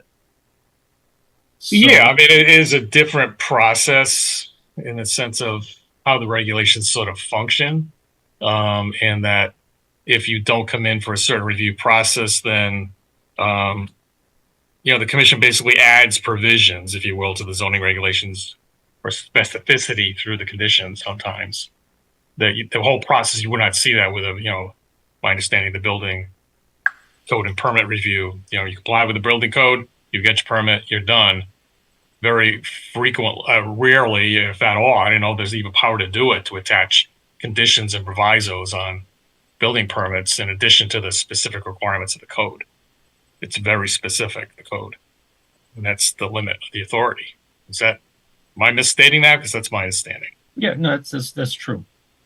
And you guys get to basically, almost tailor things sometimes with a special exception process. And this is about grading and earth removal. It's not even buildings. It's more quasi resource protection type of thing. It's kind of not a standard, not even a building or a use. And what this is there's a threshold requirements for removal and disturbance of earth material. So depending on the size of the property, there's thresholds of so much you can move.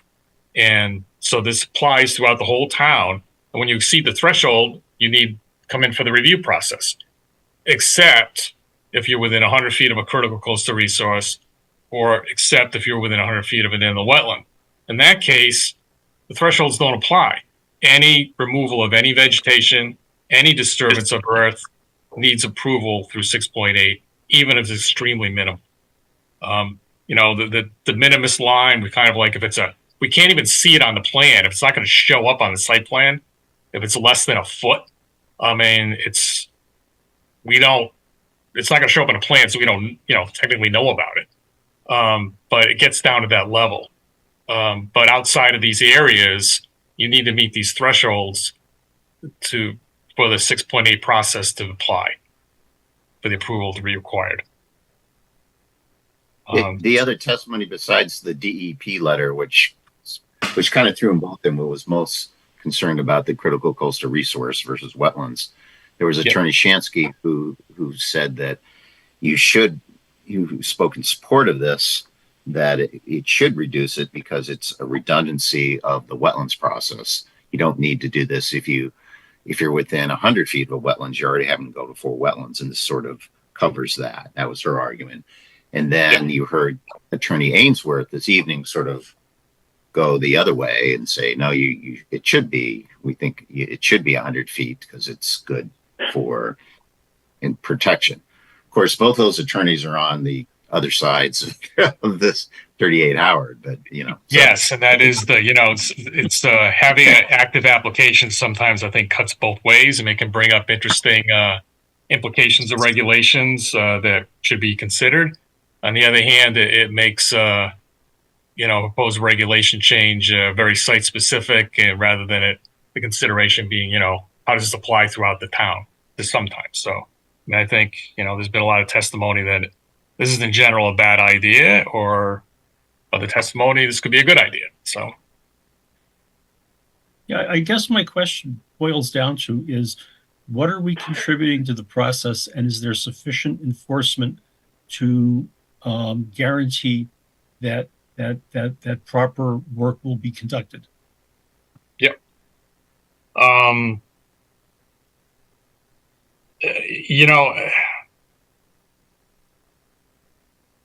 Like any regulation, it's not perfect. I think, as you mentioned, there's a lot of situations where it's a very minor amount of disturbance, and the process has to be followed, and it's a sort of a regulation or a solution in search of a problem a little bit. In that process has to take place, and then there's really no issue to deal with. But there are circumstances when there is. And it's hard to pick those out. This 100 feet, 25 feet is a way to draw a line. Is it perfect? No. Given the objection of DEP, It might be advisable for the commission to pause this change, to have staff contact DEP, for us to explain and maybe look back at some of the applications that have taken place and say, DEP, look, we've already got coastal site plan process. Here's what the applications are under this regulation, and it's a lot of process for little result, and see what they think about that. I am a little hesitant as staff, having gotten the letter, to strongly recommend going ahead with the regulation change in the view of the comments from DEP, particularly with respect to the critical coastal resources part of it. The wetlands, I think, a little bit different in that you've got a distinct body regulatory scheme and statutory support for the 100-foot upland review area around inland wetlands. So you've got a regulatory mechanism in place, different than P&Zs, but specific to that resource and those potential impacts. So you could, decide, hey, wait on the coastal part, go with the wetland part. That's an option too. When you say, could you call them and have that discussion before we vote? I mean, my concern I think I is might be the conduit for new information from DEP at that point. I almost think it's probably better to take that out, frankly, if that's the route to go, to want me to go. We could. I consider DEP staff. You can hear. Oh, okay. It's not. I think that it's just like it's a state agency. It's state staff, but Yeah, I can absolutely can do that. Yeah. My concern is that if we punt, it may be appropriate to punt, but for some things, but sometimes you just never end up doing it. Yeah. I may not be able to do that by the next meeting, given my limited amount of time in the office, but I will, because I would like to, try to go back and in that discussion, sort of give them at least several examples of, I can go back maybe a year or something and get all the 6.8 applications around the shoreline and see what they consisted of, and what were the issues, and what was the impact of having the review and the regulation. What kind of benefit? Did it modify a proposal? What did it do? Or did it do nothing? Yeah. No, I think, real life experience is helpful. I think that was what motivated us to change it anyways, that we seemed like these were probably just regulatory burdens that were sort of redundant and sort of, excesses bureaucracy. Right. Else, right. But in light of that, I'm happy to do that. Yeah, maybe you could. And if you don't get anywhere, maybe we leave the 100 for critical coastal resources, but keep 25 or pick a number in between for wetlands or something. I don't know. Fred, any thoughts? I'm just listening. This stuff is fairly new to me. All the way these regulations are being rewritten, and so I'm going to listen. And I think, Chuck, whatever you believe is right, I'm going to go with you. Thanks, Fred. Joe Vayuso, any? Yeah, I'm doing the same thing. Unfortunately, I'm listening because you guys are more up on it than I am. I'm just trying to learn at the same time and listen. And I think you guys are saying is you're going down the right road, I think. Right. Thanks, Joe. Marcy? I just think we should be consistent with what the state's doing if they're going to write that strong of a letter. I think we should respect that. No, I'm questioning why we're changing something that the state and is consistent throughout the state. Like, why is Branford different than all these other towns necessarily? One of the questions is, are we different? I don't know. Yeah, I don't know of other towns, and I can check some shoreline towns and see if they have a special exception requirement for earth disturbance, any earth disturbance, any vegetation disturbance within 100 feet of a critical coastal resource. We may be unique, we may not be, but I can check that out as well. Okay. So why don't you try to do that, and we can take this one up in a bit. and see if we get anywhere. And if not, we can leave it at 100. Because yeah, I get the fact when you get a state agency saying don't do it, you know, deference to their expertise may suggest, well, okay, maybe got a point. But I'd like to push back a bit because it seems to me we get a lot of the 6.8 is redundant, but we'll see. Okay, continuing. I think under 6.8F, we have a solid is going to, or 6.8C, are we at? There was the 25,100, and then this is just I think this was a typo. Yeah. Right, definitely. Yeah, change that one. And we talked about this, and I will note this is where Joe Chadwick was suggesting changing solid rock to stable rock formation, which makes a lot of sense. So we can add that to the wording change here. I don't know if there's any additional discussion you guys want to have. Harry, how did you go from 6 point, if you roll back, what was it? A, B, C, D. We were on 6.8D, and then it went, or C. Where's D? Oh, I didn't put every section of the regulations here. I just okay. All right. Put in where you were changing, a regulation. Okay, no problem. Section, that's all. Got it. There's no changes proposed for those. Got it. No problem. Yeah, Harry, this is Massimo Zarif. I have a question. I want to go back to the retaining walls. Can I ask a question on that about what's in our definitions there? We haven't even gotten to retaining walls. No. Oh, okay. You haven't got to yet. Yeah. Okay, go ahead. Let's move forward. Okay.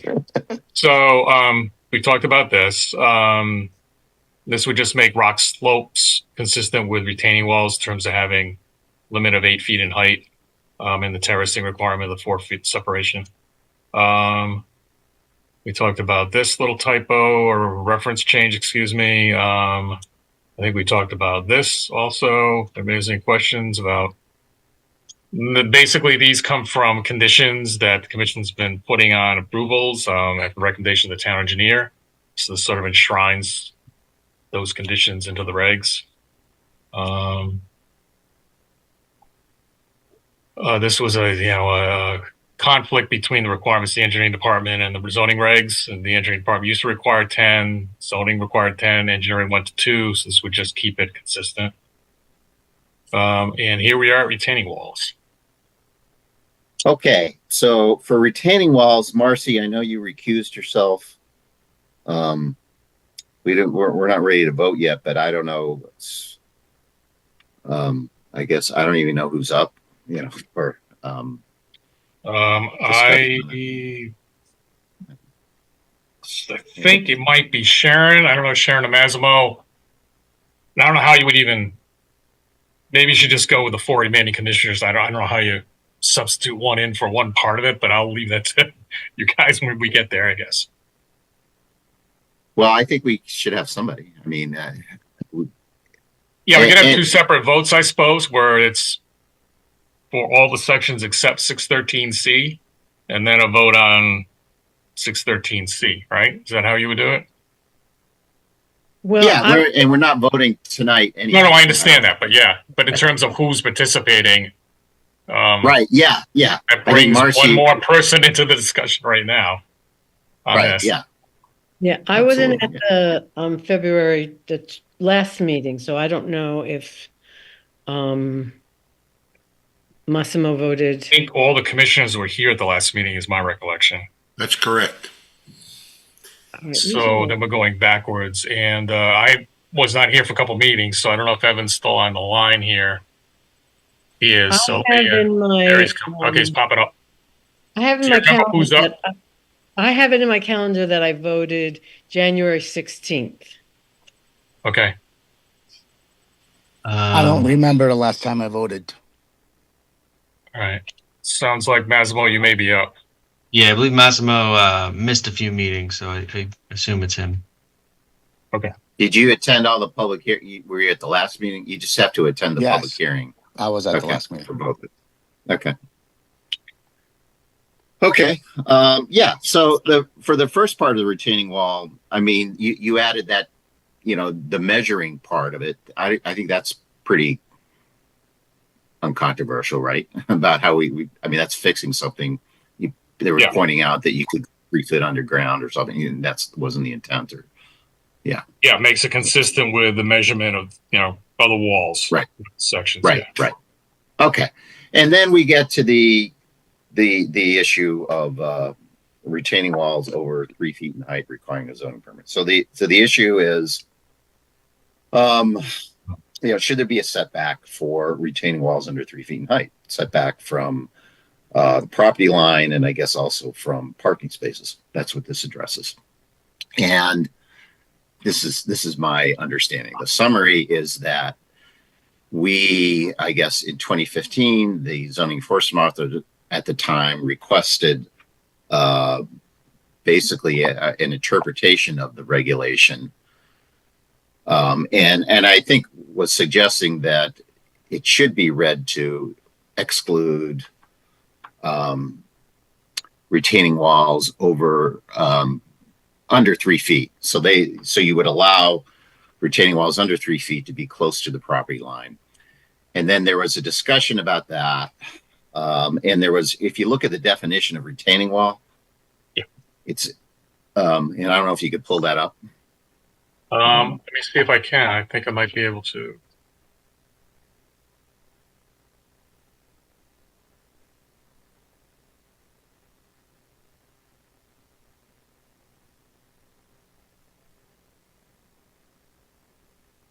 Right here. Okay, wall built to retain or support or earth or other materials that are not part of a building or structure and utilized to provide changes in grade that cannot be accomplished with stable earth or rock slopes. So I think we had a discussion then at the time was that if it's under 3 feet, then maybe it's not, doesn't have to, for that last part, you could, for smaller ones, you actually could do something with rock slopes or stable earth if it's small enough so that, the 3 foot requirement would, basically may not even, may not even need a wall there at all. You could do it another way. So therefore treat it similar like that. So it doesn't have to be regulated. Going back then to what the regulation says is that it has to be set back the height, whatever the height is, from the property line, and I think 6 feet from a parking space. So equal to the height. So if it's a 3 foot wall, it has to be 3 feet. If it's 2 feet, it's 1 foot, and so forth.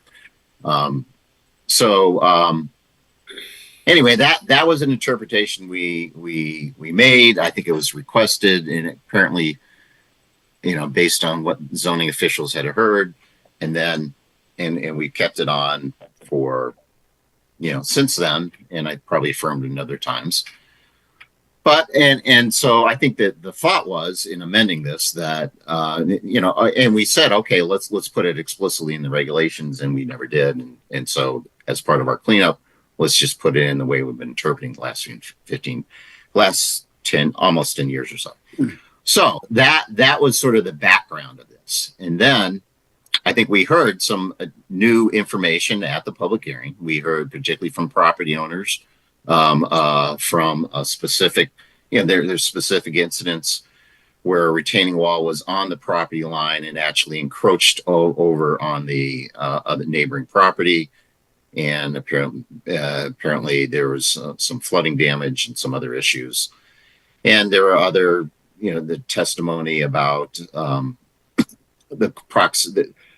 that there are, particularly in old established small lots near water, which is where these happen, that the houses can be close. So you can have buildings very close to the property lines, a lot of non-conforming buildings, and that therefore, when you do regrading and other things, you may want retaining walls, and there could be impacts, and there was an impact there, and there could be impacts otherwhere. So maybe you want to rethink this and not adopt this and either keep it as it is or something else.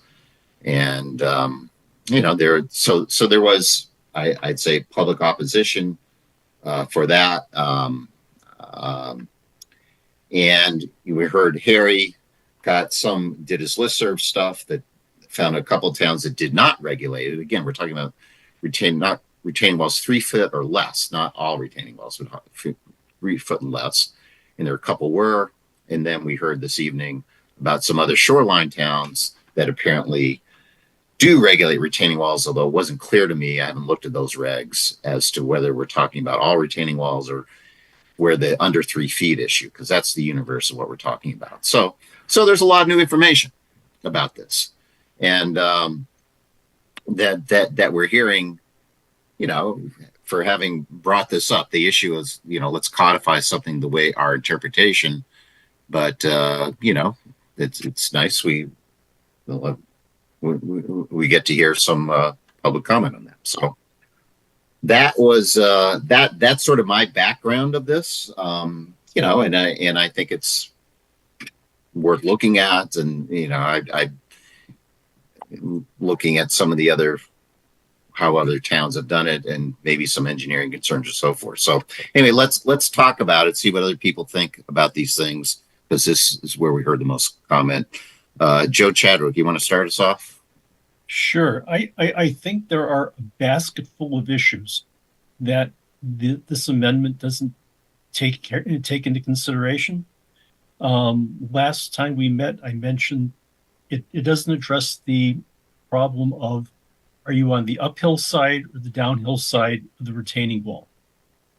The water trespass created by either one of those situations is problematic.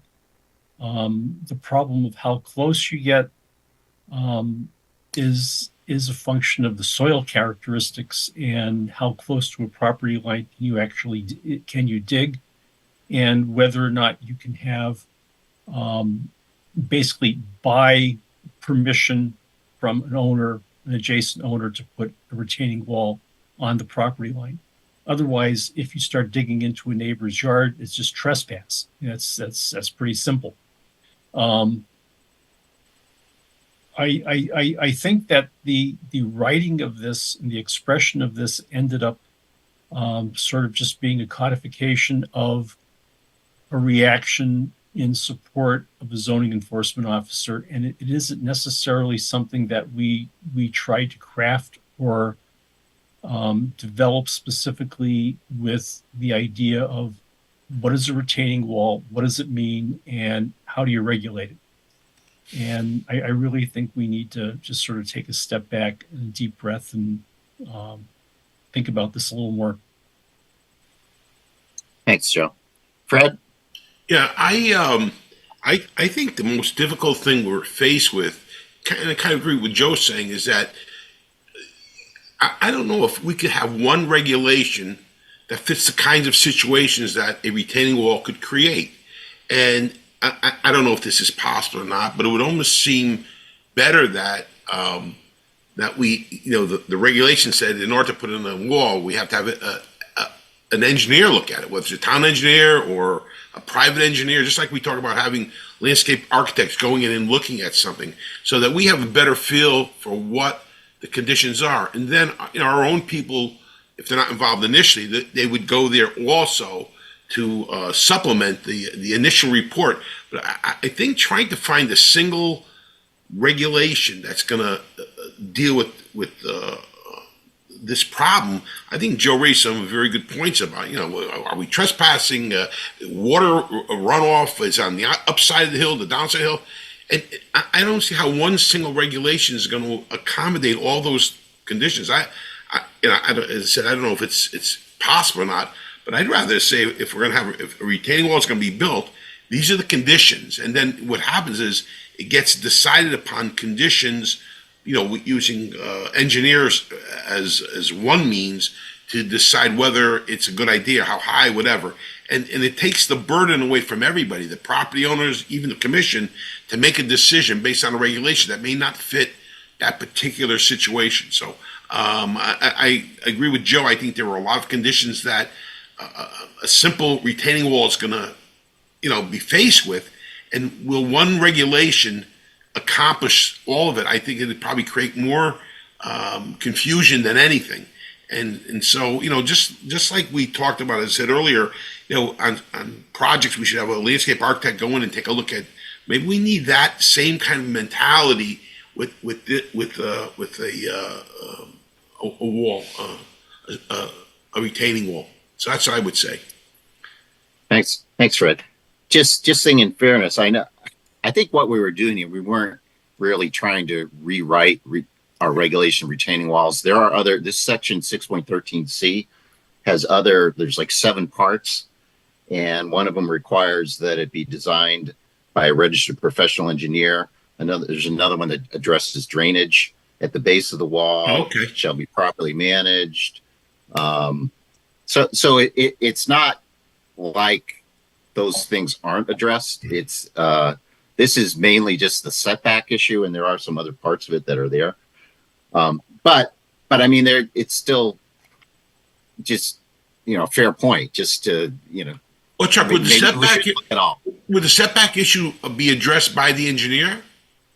I'm saying you can't let them build on the line, obviously, but I'm saying the amount of setback, would that be determined on what the conditions are? Would that be one of the elements of where the placement it would go? I mean, I can understand if someone has a piece of property, they want to give up 5 or 6 or 7 feet of their land and have a wall there.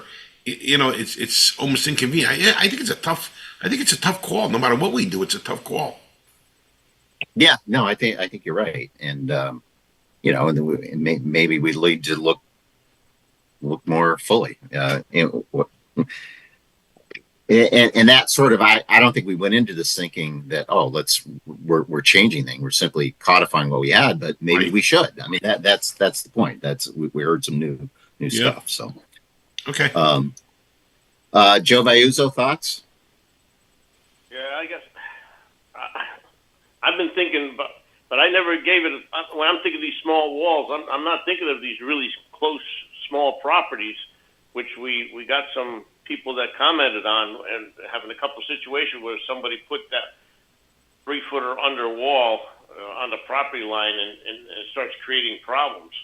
And I hate like hell to have us changing the regulations a little bit, trying to fix a problem, and then unintended consequences, we end up starting another problem somewhere else. But I think, we have to keep it where we have flexibility, and Fred had a good idea, or I guess if it's possible, to keep it up to the engineer to look at this and have some flexibility in creating where to put the wall. We're talking about 3 foot and under, aren't we, on all this, aren't we? Not the tall wall. Yeah, larger walls section, would. Larger walls would need a lot more requirements. Yeah. Yeah, but those other larger walls, those other regulations you mentioned, does that apply to these smaller walls as well, or is it just walls above 3 feet? You were talking about that. They had some other regulations in some other sections of the regulations. I think they apply, because if it meets the definition of retaining wall we talked about earlier, even if you're not having the setback, I think the other requirements for retaining walls, as long as that structure meets the definition of retaining wall, then they would apply. There's a provision there about the grade and everything. So if you could achieve the grade change without the wall, it's not necessary. I think that was the definition. I can go back to that definition. Yeah, it's a tough call, because Fred has a point. Yeah, it is. You're creating, you're trying to fix one thing and may create another, and no one regulation is going to cover everything. And I'm working, when we're thinking of all these walls, at least when I was thinking of these walls, I wasn't giving thought to these really small properties. I was just thinking of, more larger properties, more for aesthetics or whatever. But some of these walls have on these small properties have a use, and for whatever reason, might be deterring, changing the water flow or something like that, as well as not just changing the grades. I mean, it could be a major problem if the regulations are not properly written. So this could be a problem if we don't do it right. Yeah.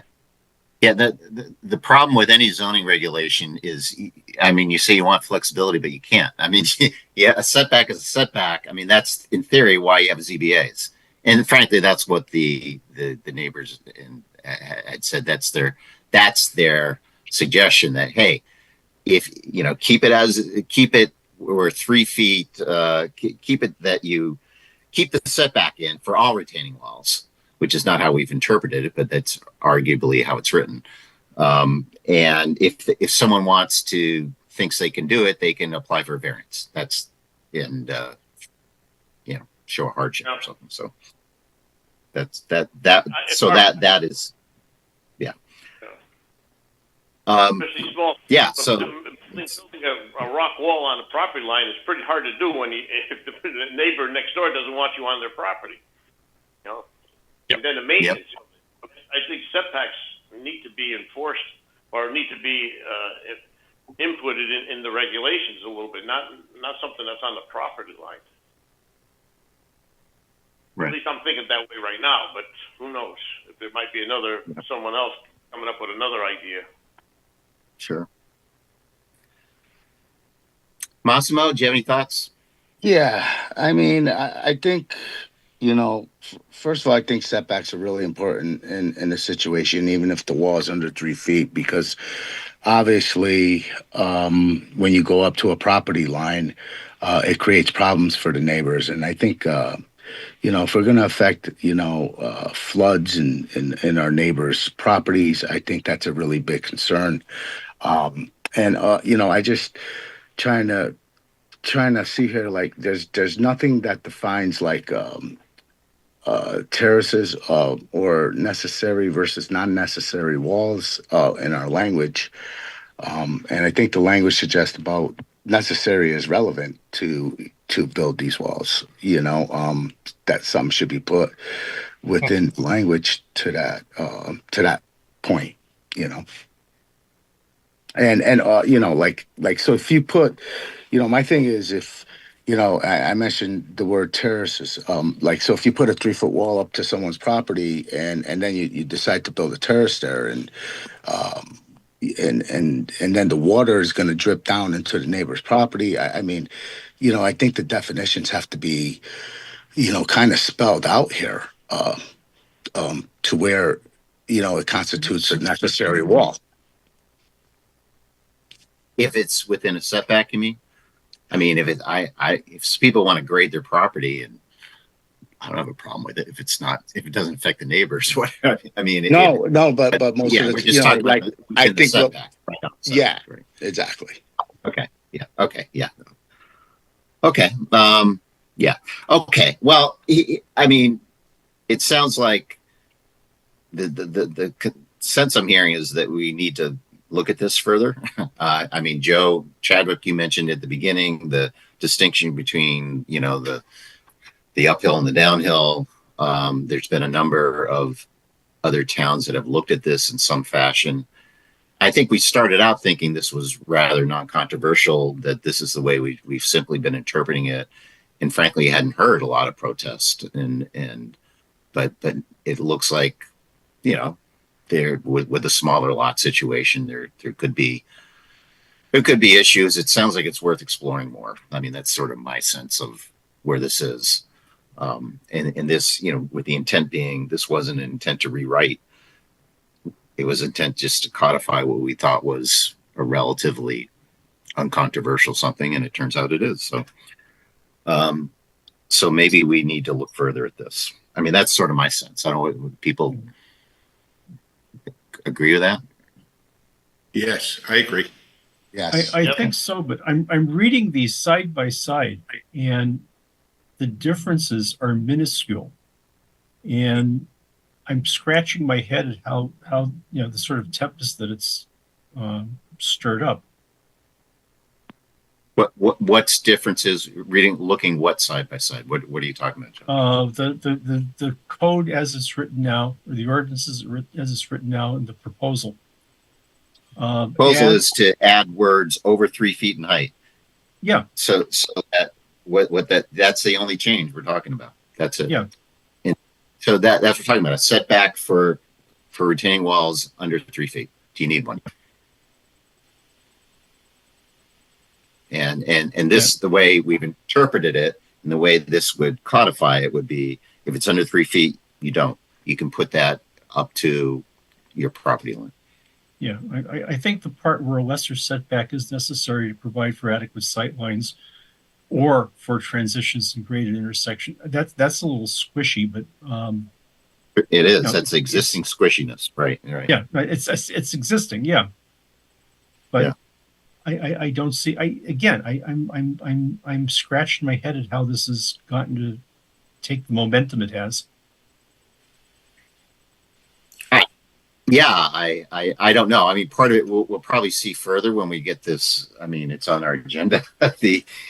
Where the players were or their attorneys were providing some testimony for this thing, but we'll probably see it comes out, because that application is scheduled for a public hearing, I think, in April. So maybe we'll get a better sense of it.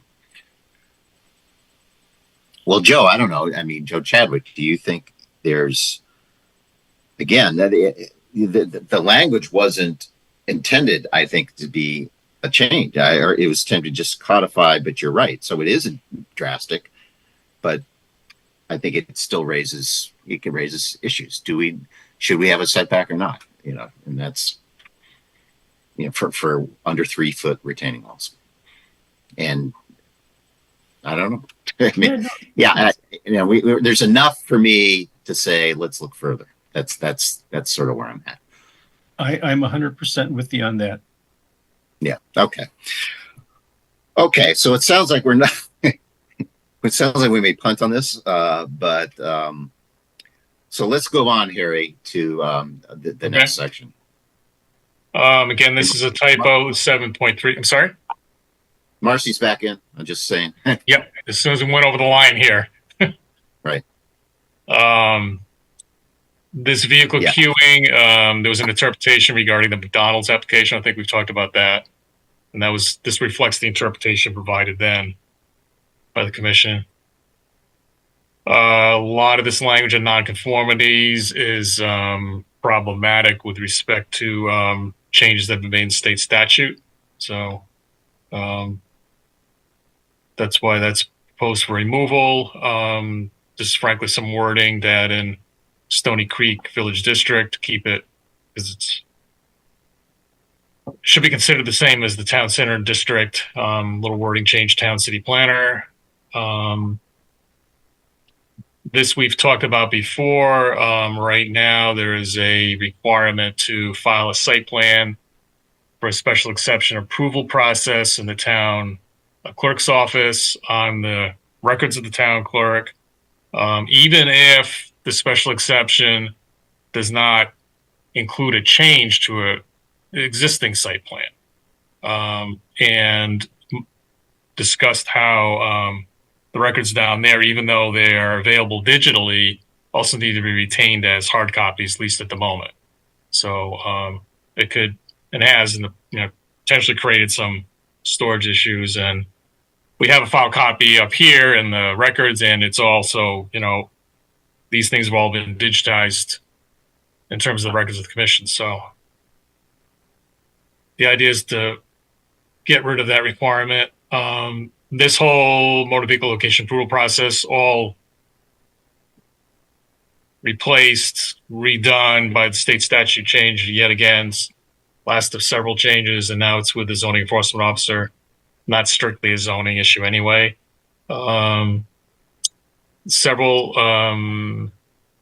changes here to include the zoning board of appeals and all these specific procedure requirements, so they all supported all requirements that ZBA has been applying are solidly supported in the zoning regulations. Again, there's been a change in state statute here with respect to consultations and peer reviews. So the commission by regulation can now require peer review. This language is per recommendation of the town council. and only applies to situations where expertise that is required to review an application is not available on town staff. And there's a bunch of other requirements here I won't go through as we talked about it previously unless anybody has questions. In terms of how fee estimates, payment, blah, blah, blah. Again, more ZBA references.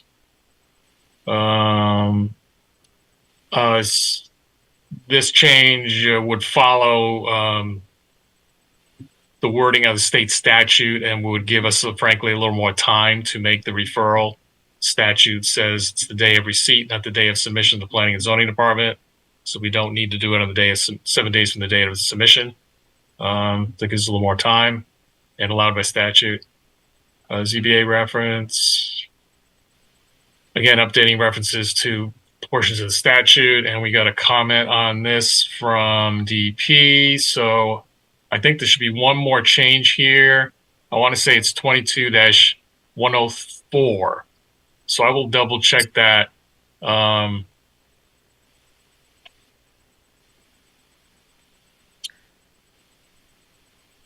Whether we can do that, I think at this point we could do that because, as was mentioned, DP comment's already in the file, and I just didn't catch that one little thing. And we talked about bonding requirements, and this would change the, instead of getting bonds at 4,999, this little wording change would allow them to be at 5,000. And this is what was discussed when we talked about trying to minimize the number of smaller bonds that are coming to the commission for review and approval and approval of return. And prohibiting surety bonds, the prohibition on them is allowed to be made by the commission statute. Again, surety bond reference here, removing the allowance of that. And this is just a general amendment of any other form of finance guarantee the statute mandates be allowed in the future. That's it. Okay. Gary, I think we didn't hear any public comment, any of that. There may be one, like a deep typo something or add a statute or something like that, which you can check. But otherwise, I think I think we're good with those. Do commission members agree? All those other things that we're okay with those? Chuck, Fred Russo, I had just one question. Harry was, I think it's like on page 11 or 12, and just maybe a minor thing. It highlighted Stony Creek Design Committee, I believe, and Short Beach something committee. Doesn't Pine Orchard have one too? Stony Creek has a village district in addition to the town center. Yeah. And then Short Beach and Pine Orchard have their own zoning authorities. Right. So the two things are a little bit different. But is that there? Well, Pine Orchard wasn't mentioned, so I'm just wondering, should they have been mentioned? No, I don't think I mentioned Short Beach either, did I? No, I don't think so. I didn't see it in there. That's what I'm asking. No, so we don't need to because the regulations don't apply in Short Beach or Pine Orchard because they've got their own regulations. Okay, but the regs that you have on the screen now did say Stony Creek and it did say Short Beach, and I just thought that if there's a Short Beach reference, there shouldn't be. I didn't remember that. I'm sure. But maybe you could go if you see it after. Let me know. Yeah, I thought it was on page 11. I don't know where you are page wise. All right, let me go back up. 11, 12, something like that. We did we had a big conversation with the stone walls. You moved down a page or two, and then you were there. It's all removal language, so it's 11. It was mid-page. Let's see. There's something on page 10. There's a reference to the Stony Creek Architectural Review Board in the Stony Creek District. And also was Stony Creek and Short Beach? I don't think so because I don't know. Short Beach. I just did a word search for short and I didn't find anything. What's right there? Stony Creek. Both Stony Creek and Stony Creek, yeah. Oh, okay. The town center is being confused with Short Beach. Okay. Maybe. Okay. But if you do see a reference somewhere to Short Beach, let me know because there shouldn't be anything. Okay. All right. I think that's it. Okay, we're good. Okay. Yeah, no, I just did the word search on short. I came up with nothing. Okay. Thank you. Good. Anyone else? Okay, so it sounds like then that we're at a point, the things that you want to talk with Deep if you can. The outstanding issues are the 6.8 issues, the 100 feet. Again, we have these exemptions saying the exemptions don't apply if you're 100 feet within critical coastal resource or inland wetlands. We want to change to 25. Deep says leave it at 100 for critical coastal. And Harry, you said, well, wait a minute, let me just give you some real life stuff. Look over last year. Do we really need that? Maybe have a conversation with them, see if they tell you anything differently. And if not, then, maybe report back to us, and maybe we say, okay, maybe we keep the 100 for them. And then we decide if we want to keep that for wetlands. So that's one outstanding issue.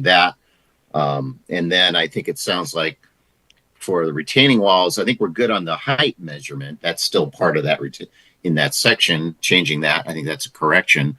But for the other one, it sounds like we're not going to add that language in, and we're going to review further on that.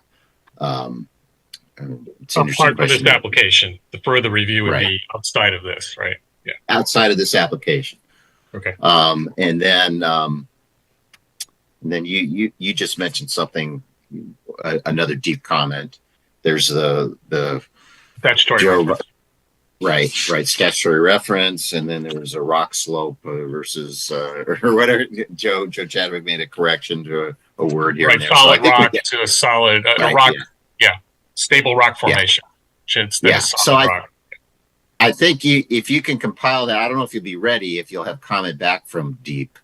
Yeah, we'll see. I mean, I hate to lose the momentum too. So. Right. Yeah. But yeah, we could.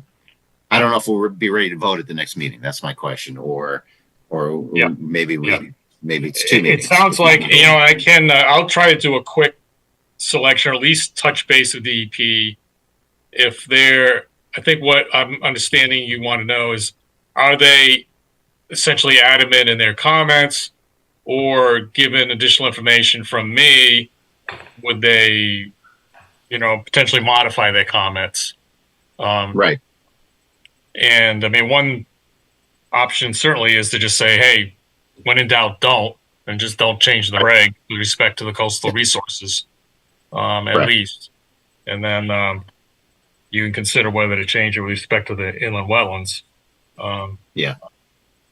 So I'll try and do that by the next meeting. I think it's important to keep going on this because I don't want to, have it delayed. The whole process has been extremely protracted, and I apologize for that, but that's sort of the nature of, our ability to get in some of these jobs. So I have a question. It's Marcy. Should inland wetlands be consulted and offered an opinion on it, since it relates to their work? Talked to staff. I don't know if staff over there brought it to the commission in a way, the agency themselves.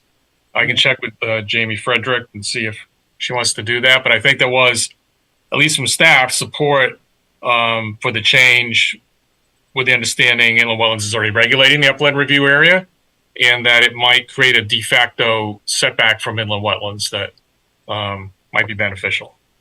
That's what I believe I got out of it. I can try to get a little more specificity on that, if you'd like. I'm confused. What is the de facto setback? Well, the fact that we're creating an area, the exception from 6.8 would go from 100 feet to 25 feet, so that it creates an incentive to, if you have a project, if I just move it 25 feet back from the inland wetland, then I don't need a 6.8 application. All I need to do is go to wetlands. 6.8 being grading? Right. And a special exception process with Planning and Zoning Commission. Right. Because often we've got caught up in, we review something, or the zoning officer reviews something, notices, oh, wait a minute, you're within 100 feet of inland wetland and you're proposing grading changes for your whatever, accessory building, whatever it is. And then we have to tell them, wait a minute, you got to stop. You got to go get a special exception approved for planning and zoning. It's going to take you at least 2 months. You got to go get a plan. You got to go do all these procedural steps. And I could see a situation where people go, hey, I'm going to move it away from 25 feet back from the wetland. Then I don't need to do that. Right. You know, I think that's great, but I mean, isn't the grading a function of adding fill? And isn't it not It could be there's excavation, it grading, could be there's cut, and fill. then there's fill, right? Well, there's also And there's vegetation removal. clearing. Yeah, And there's clearing. Any clearing. vegetation removal is part of So it. so that's really my concern relative to the wetlands. It's like they have that existing. I guess how the two coordinate. I mean, I know they have the existing 100 foot, but the two are related in my world. Let me just put it that way. You know? Yeah, I mean, they look at it, is that whatever's proposed within the 100 feet, is that going to create an impact on the wetland?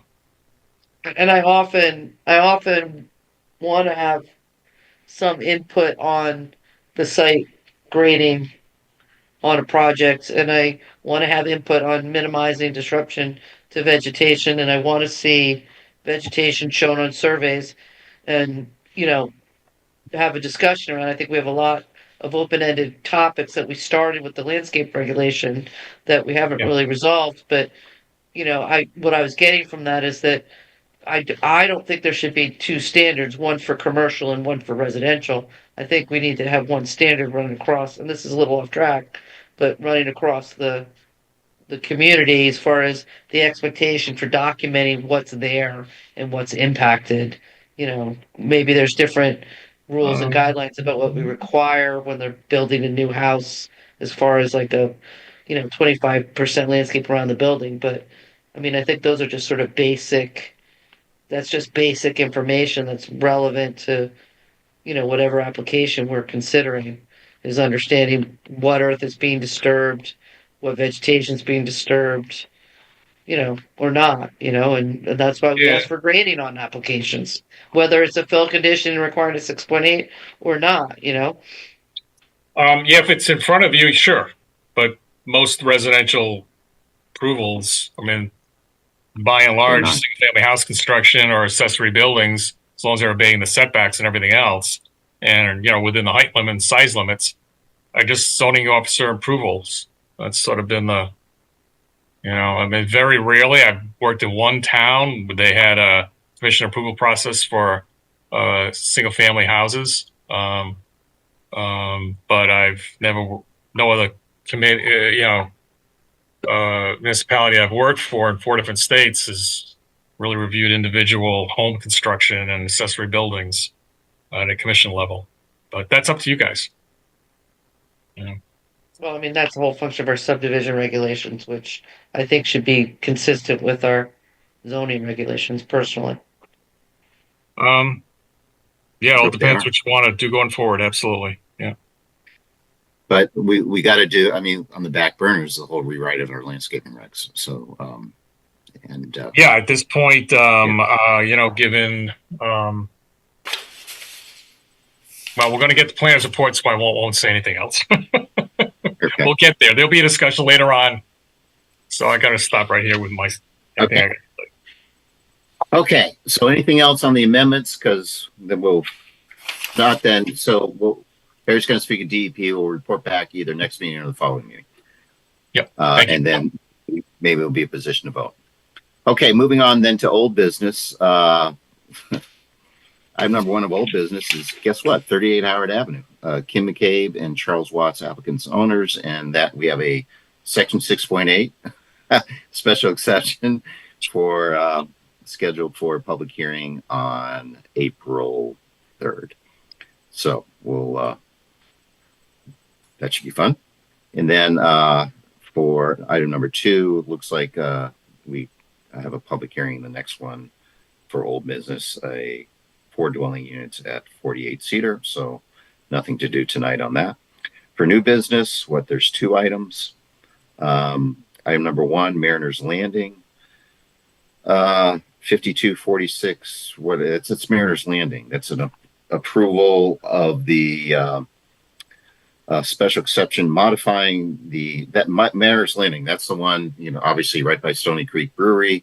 That development, we proved a lot of residential, and then remember the inside. There was a commercial component, a coffee shop or something. The idea is to get the public involved, closer to the water, and there was a public area there. So I think what's going on with that, Evan? We'll hear more about that, but yeah. Yeah, the applicant is proposing to modify some of the public space as well as some minor change to the site plan, really cleaning up some of the final stages of the rest of the property. Okay. So we'll hear that one. Schedule public hearing on that one. Then moving on, minutes. We had minutes for our February 20th meeting that I believe were sent out. I don't know if people had a chance to look at those. Yeah, Sharon Hutner here. I have a question about the minutes. Did you say that Dave was introduced at the February 20th meeting? No. Dave, I don't think you were. Dave, are you there? Dave, you're muted. So unmute yourself. Yeah. Dave, can you unmute yourself, Dave? Oops, Yeah. there you go. This crazy computer. No, I didn't. It was the last Board of Selectmen's meeting that I was appointed on the commission. So you were never introduced to the Planning and Zoning Commission? No. Yeah, this is your first meeting tonight, right? My first meeting's tonight. Okay, I misunderstood. Right. Okay, because I didn't see anything in the minutes from February 20th, but there wouldn't be. Okay. Right. That's so, right. Thank you for the clarification. Okay. See anything else, Sharon, or anyone see any the minutes? Okay. I just have a question about Jen Aquino. Did we get that information from her? On the interpretation? Yeah. Harry, did you? Well, we kind of got off of the topic there. She really had nothing additional. I did review the recording. It was mentioned in the public hearing. I guess I can state that there was no specific situation the interpretation question was in response to that was noted in the meeting or the minutes. It was just that I think some of the discussion that's already occurred in terms of, it was not the intent of the commission in establishing the regulation. And we had, as was discussed, I think earlier tonight, what about the definition of retaining wall itself? So if a retaining wall is so low, like a foot and a half, whatever, that you can, and the grade of the adjoining properties is such that whatever grade change that retaining wall is dealing with could be done by a regular slope, then it's exempt from the setback. So, because it's not a retaining wall per se. So that was the discussion then, just in a nutshell. And then, as was mentioned earlier, the idea was just, support the position of the zoning officer absent any other input at that time. Because it wasn't a very protracted discussion then. And that was, I believe, in February 2015. So that was, I started in June of 2015. This is right before I got here. Okay. So anything else on the minutes? If no one saw any errors, they looked okay. So I'll make a motion to approve the minutes for the February 20th meeting. Fred Russo makes that motion. Motion by Fred. Is there a second? Chadwick seconds. Second by Joe Chadwick. Further discussion? All in favor? Joe Chadwick. Joe Chadwick is in favor. Fred Russo. In favor. Joe Bayuso. Joe Bayuso in favor. Marcy.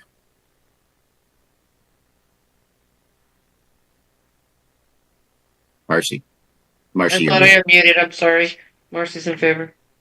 Okay, and chair's also in favor. So minutes approved. Correspondence. Anything, Evan? Just one regulation amendment sent over from Guilford relating to motor vehicle refueling stations. Thanks. Other business. Planners report, Evan. I do have some news. This will be my final Planning and Zoning Commission meeting with the town of Branford. I'll be moving on and becoming a town of Plainville town planner. Congratulations. Thank you, Fred. Congratulations, Evan. Appreciate it. Wish you well. Thank you. Yeah. Congratulations. I appreciate all the hard work you've done, Evan. Yeah, you got to smile at least. Come on. That's better. Look at Harry. He's smiling. Oh, he retired. That's why. Do they do Zoom meetings or are they in public? Do you have to do public night meetings or Zoom meetings? Yeah. In public, in person, old school. Boy. Hope it's close to home. Yeah, I'd say, why did I buy that condo, right? That's what I'm saying. Something like that. Yeah. Well, Evan, we really appreciate it. It's been great. I mean, I love your preparing all the staff reports, getting up there, and as we're fiddling around, writing stuff in while we're speaking, and sure enough, we can vote right on it because you do it while we speak. We love it. So they'll love you up there, and we'll miss you. Appreciate that. Yep, ditto. It's like having Batman and Robin. I know it. I'm not sure who's who. I'm not going to say. It's going to be quite a film. Yeah. And what's our planning situation after you leave? Who do we got? Some temps or what's the deal? Or, we will be bringing on a consultant, Tyke firm, to be doing some reviews, and hopefully getting some additional staff in soon. Thanks. Well, Evan, I'm sorry to see you go as a resident of the town of Branford, but I'm happy for you, and it sounds like a very big step in your career, and thank you for all the work you've done here. Really appreciate it. Absolutely. Appreciate it. We are fortunate to have both Harry and Evan in the planning and zoning office. I'll say that. I think it's been I'll speak for myself. I'm sure the other commissioners will feel the same way. It made our job much easier in the way you presented yourself and presented material before the commission and in advance of the meetings as well. So I personally want to say thank you to both of you. Thanks, Fred. Absolutely. Thanks, Fred. Any other business? Anything else going on, Evan or Harry, to bring? Probably sufficient unto the day is the blank, blank, blank. So. Did I was just reading about the ordinance regarding short-term rentals in the minutes. Did we get more information on that, or was that concluded? It's the RTM is going ahead with whatever they're going ahead with. So I don't know if it's I can see if a draft is available for review yet. So they're working on an ordinance. I believe they're still working on it. Yeah. Okay. Yeah, when I spoke before the last meeting, I think I summarized. I did speak with Peter Henschel, and the main change is that our existing interpretation of accessory uses said it had to be for a week. Essentially, you couldn't. The short term meant a week, and the ordinance will allow it, I think, daily. Oh, really? Wow. Yeah. And then do we have to hold a public hearing to get public input on that? When you adopt an ordinance, I'm not sure. Does the RTM have to have a public hearing? I don't know. I think they should, but because you may get a lot of input on that. So, but I ought to know. I've lived in this town a while. It's not a regulation amendment or whatever in our zoning. Not a zoning amendment. It's not ordinance. our commission. Yeah, Okay. It's an RTM. It's the RTM that's doing it. Which there was a statute. it was unclear whether our team even had authority to do it, and whether you could do it by ordinance. But there was last year the legislature passed a statute that explicitly says you can regulate short-term rentals by ordinance, but sometimes do it by zoning regulation, sometimes do it by ordinance. The advantage of an ordinance is that you don't have to worry about the non-conforming use issue. That's a species of zoning that if you've done it, you know, the grandfathering, that doesn't necessarily apply to ordinances. Yeah, and the ordinance will cover the entire town, of course. Right. So Short Beach and Pine Orchard have to obey it. And so, Good to understand the pecking order. right. It's another reason to do it by ordinance, frankly, because, you know, big parts of town are not under the Branford zoning regulations. Anyone else got anything? If not, does someone make a motion to adjourn?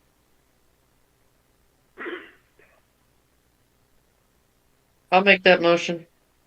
Motion adjourned by Marcy. Is there a second? Did someone second it? I didn't hear it. Chadwick seconds. Joe Chadwick seconds. Any further discussion? All those in favor? Joe Chadwick. Joe Chadwick is in favor. Fred Russo. Fred Russo is in favor. Joe Vayuso. Joe Vayuso in favor. Marcy. Marcy's in favor. Chair is also in favor. Okay. We're adjourned. Good night, everyone. Good night. This program was brought to you in part through the support of the Town of Branford. Watch town meetings and other videos on demand at BranfordTV.org.